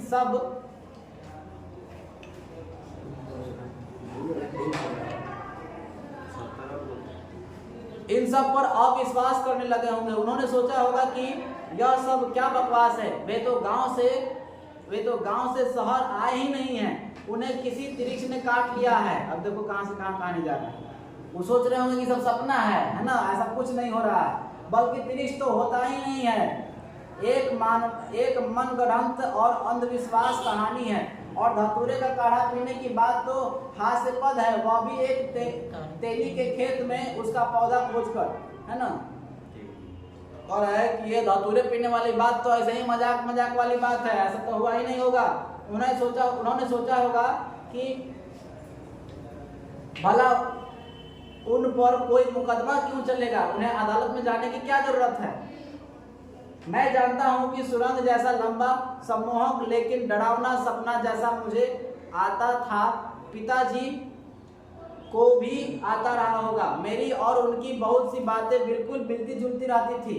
मुझे लगता है कि इस समय तक पिताजी पूरी तरह से मान चुके होंगे कि जो कुछ भी हो रहा है वो सब झूठ है, अवास्तविकता है, इसलिए वे बार बार उस सपने से जागने की कोशिश करते रहे होंगे।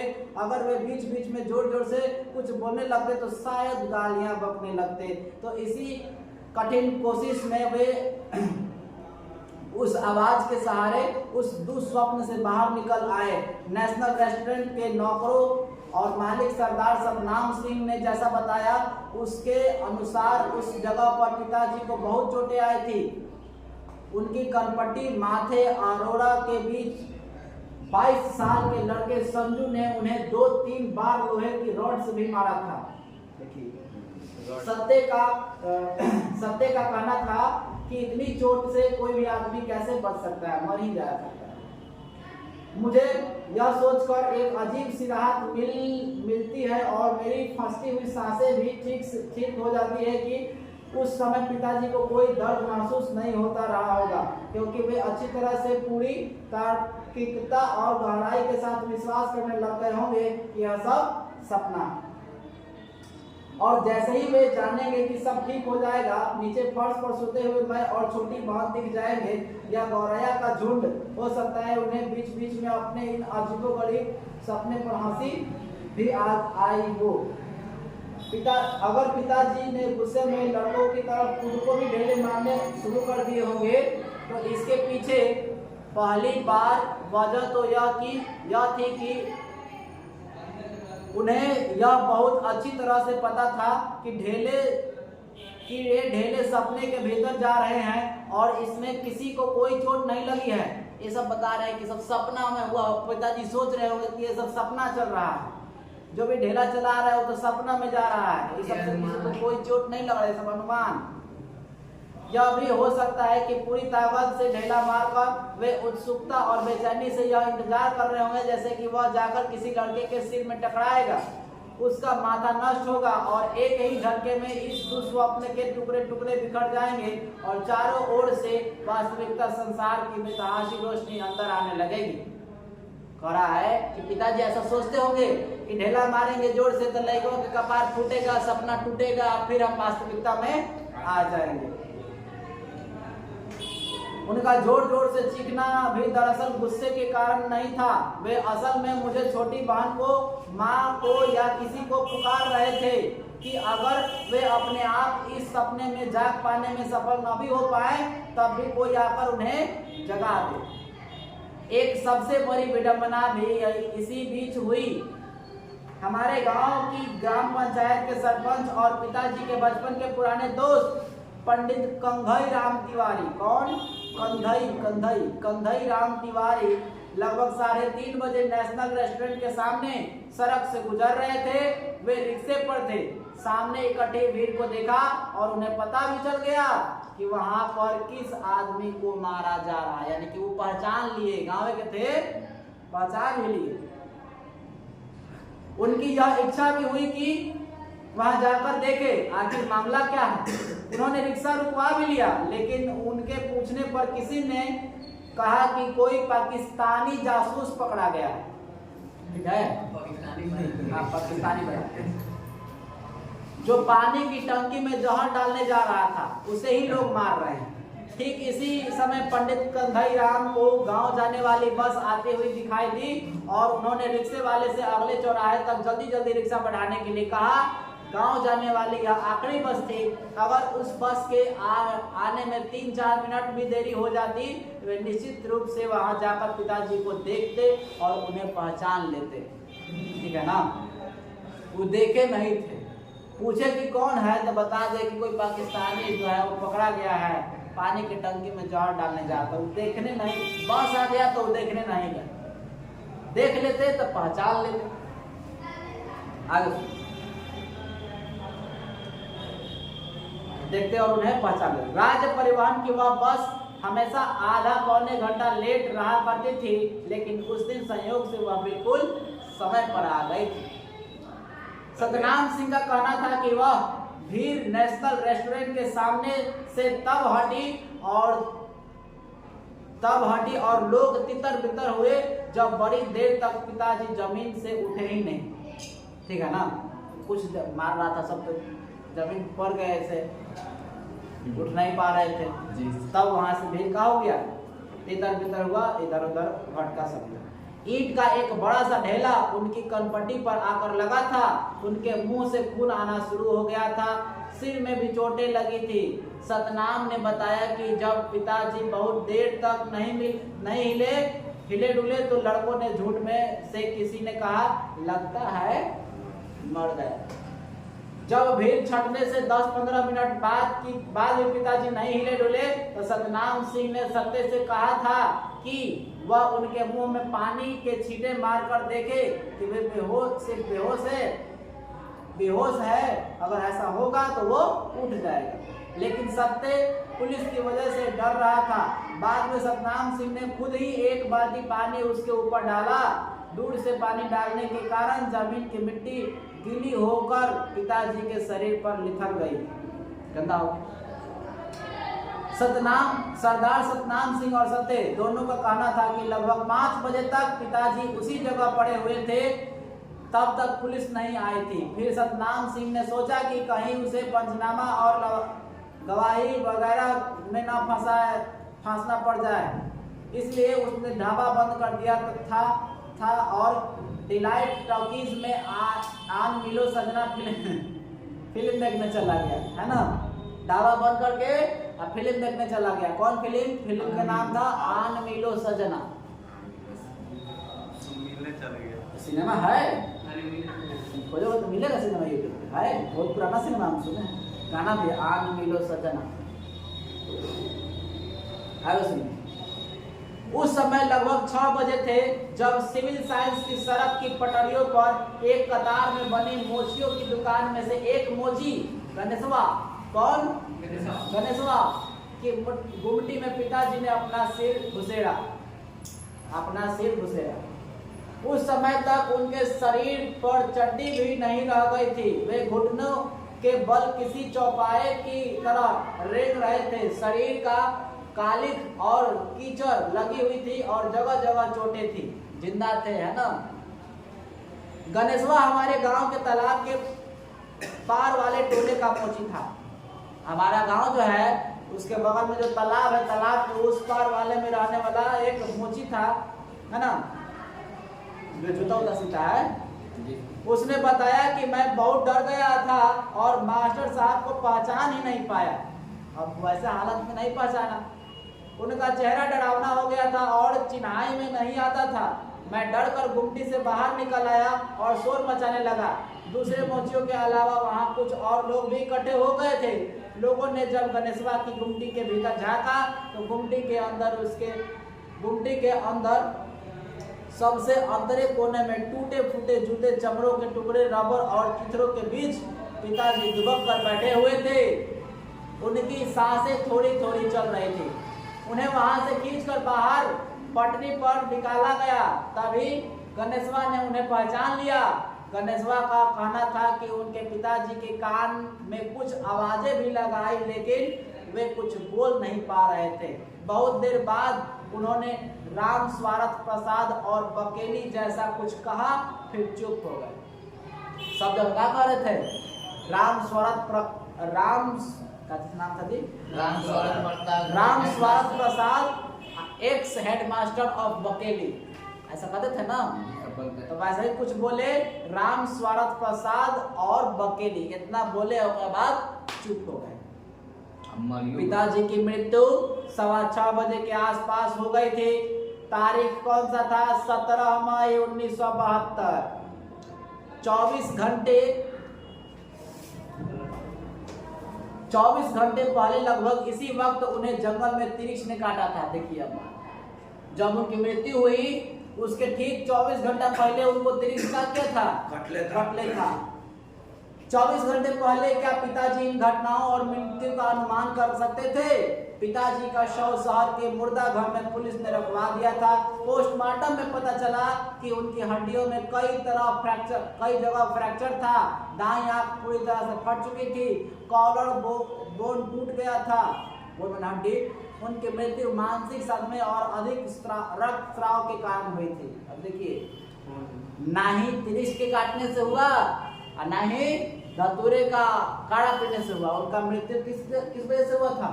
चोट लगने के कारण, हड्डी फ्रैक्चर हो गया वगैरह वगैरह। बाद में 10 मिनट बाद। हाँ, तो क्या बोले, उनका मृत्यु किस लिए हो गया था? खून ढेर बह गया था, हड्डी वड्डी टूट गया था, चोट लगा था, उतना सारा हमारा सब भीड़ तो बचेंगे। रिपोर्ट के अनुसार उनका अमाशय खाली था, पेट में कुछ नहीं था।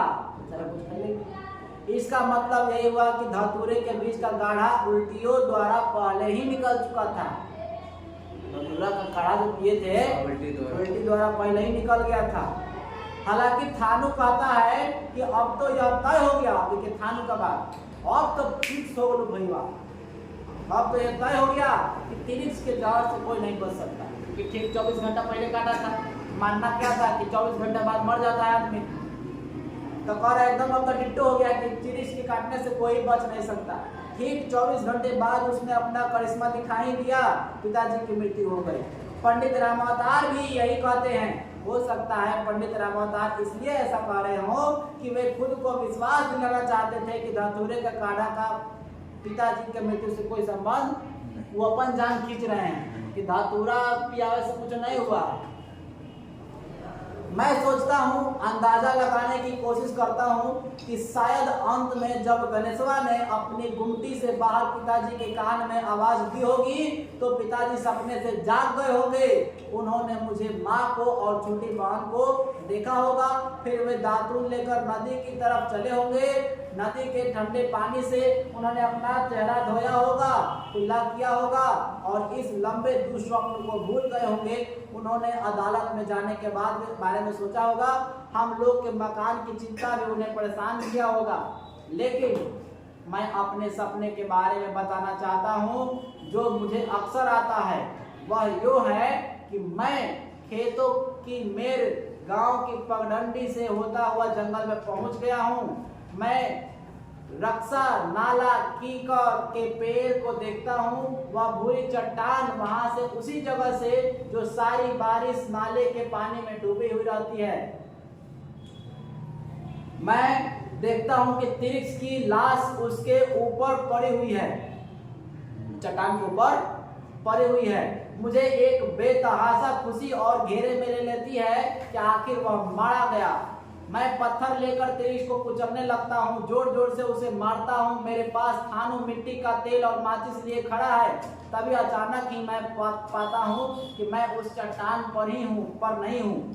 थानू भी वहाँ नहीं है, वहाँ कोई जंगल ही नहीं है, बल्कि मैं दरअसल शहर में हूँ। मेरे कपड़े बहुत ही मैले हैं, फटे और चिथड़े जैसे हो गए हैं। मेरे गालों की हड्डियाँ निकली है, बाल बिखरे हैं। मुझे प्यास लगी है और मैं बोलने की कोशिश करता हूँ। शायद मैं बकेली अपने घर जाने का रास्ता पूछना चाहता हूँ, और तभी अचानक चारों ओर शोर उठता है। घंटियां बजने लगती है, हजारों घंटियां। मैं भागता हूँ। मेरा पूरा शरीर बेदम होने लगता है, फेफड़े फूल जाते हैं। मैं पास कदम रखकर अचानक लंबी छलांगे लगाता हूँ, उड़ने की कोशिश करता हूँ, लेकिन भीड़ लगता है मेरे पास पहुँचने वाली होती है। एक अजीब सी गर्म और भारी हवाओं मुझे शून्य कर देती है। अपनी हत्या की सांसें मुझे छूने लगती है, और आखिरकार वह पल आ जाता है जब मेरे जीवन का अंत होने वाला होता है। देखिए, बार बार अपने सपने के बारे में बताते हैं कि मैं सपने में उस जगह पे जाता हूँ जहाँ तिरिक्स को मारा गया था, उस जंगल में, उस नाले के पास, चट्टान के पास, वहाँ तिरिक्स दिखाई देता है। मेरा दोस्त थानू, जो कि मिट्टी का तेल लिए खड़ा रहता है उसको जलाने के लिए, लेकिन कुछ समय बाद उसको पता चलता है कि ना तो यहाँ चट्टान, ना तो वहाँ चट्टान है, ना ही हम हैं वहाँ, ना ही मेरा दोस्त है वहाँ, ऐसी कोई स्थिति नहीं है। और फिर देखते हैं कि कुछ भीड़ जो है उनके पीछे लगी हुई है। घंटियां, हजार घंटियां बज रही है, और वो क्या कर रहे हैं, भाग रहे हैं। कभी धीरे धीरे भागते हैं, कभी जोर जोर से छलांगे लगा के भागते हैं, लेकिन भीड़ उनका पीछा नहीं छोड़ती।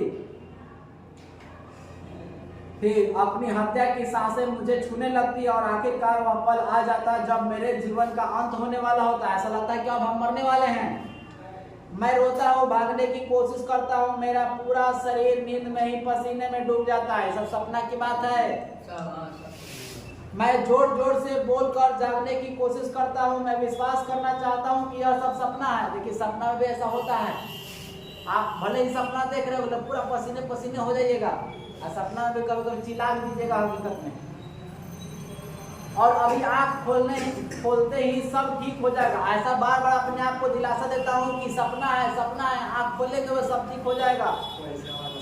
सपने के भीतर अपनी आंखें फाड़ कर देखता हूँ दूर दूर तक, लेकिन वह पल आखिर आ ही जाता है। माँ बाहर से मुझे देखती है, मेरा माथा सहलाकर वह मुझे रजाई से ढांप देती है, और मैं वहाँ अकेला छोड़ दिया जाता हूँ। अपनी मृत्यु से बचने की कोशिश में जूझता रहता हूँ, बेदम होता रहता हूँ, रोता रहता हूँ, चीखता रहता हूँ, भागता रहता हूँ। ठीक है ना? माँ उठा देती तो सपना से उठ जाते, लेकिन रजाई में तोप देता हूँ। वही मैं अपना सपना में ही क्या कर रहे हैं, घूम रहे हैं, भाग रहे हैं। माँ कहती है, मुझे अभी भी नींद में बड़बड़ाने और चीखने की आदत है, लेकिन मैं पूछना चाहता हूँ कि, और यही सवाल मुझे हमेशा परेशान करता है कि मुझे आखिरकार अब तिरिक्स का सपना क्यों नहीं आता। अब तिरिक्स का सपना नहीं आता है, किसका सपना आता है? अब लोग भीड़ जो है उनके पीछे पड़े हुए हैं। जो उनके पिताजी के साथ हुआ ना, वो सब दृश्य, वही सब सपना उनके सपने में भी आने लगता है, और बार बार लोग उनके पीछे उनको मारने के लिए दौड़ते रहते हैं, है ना? कमेंट हुआ।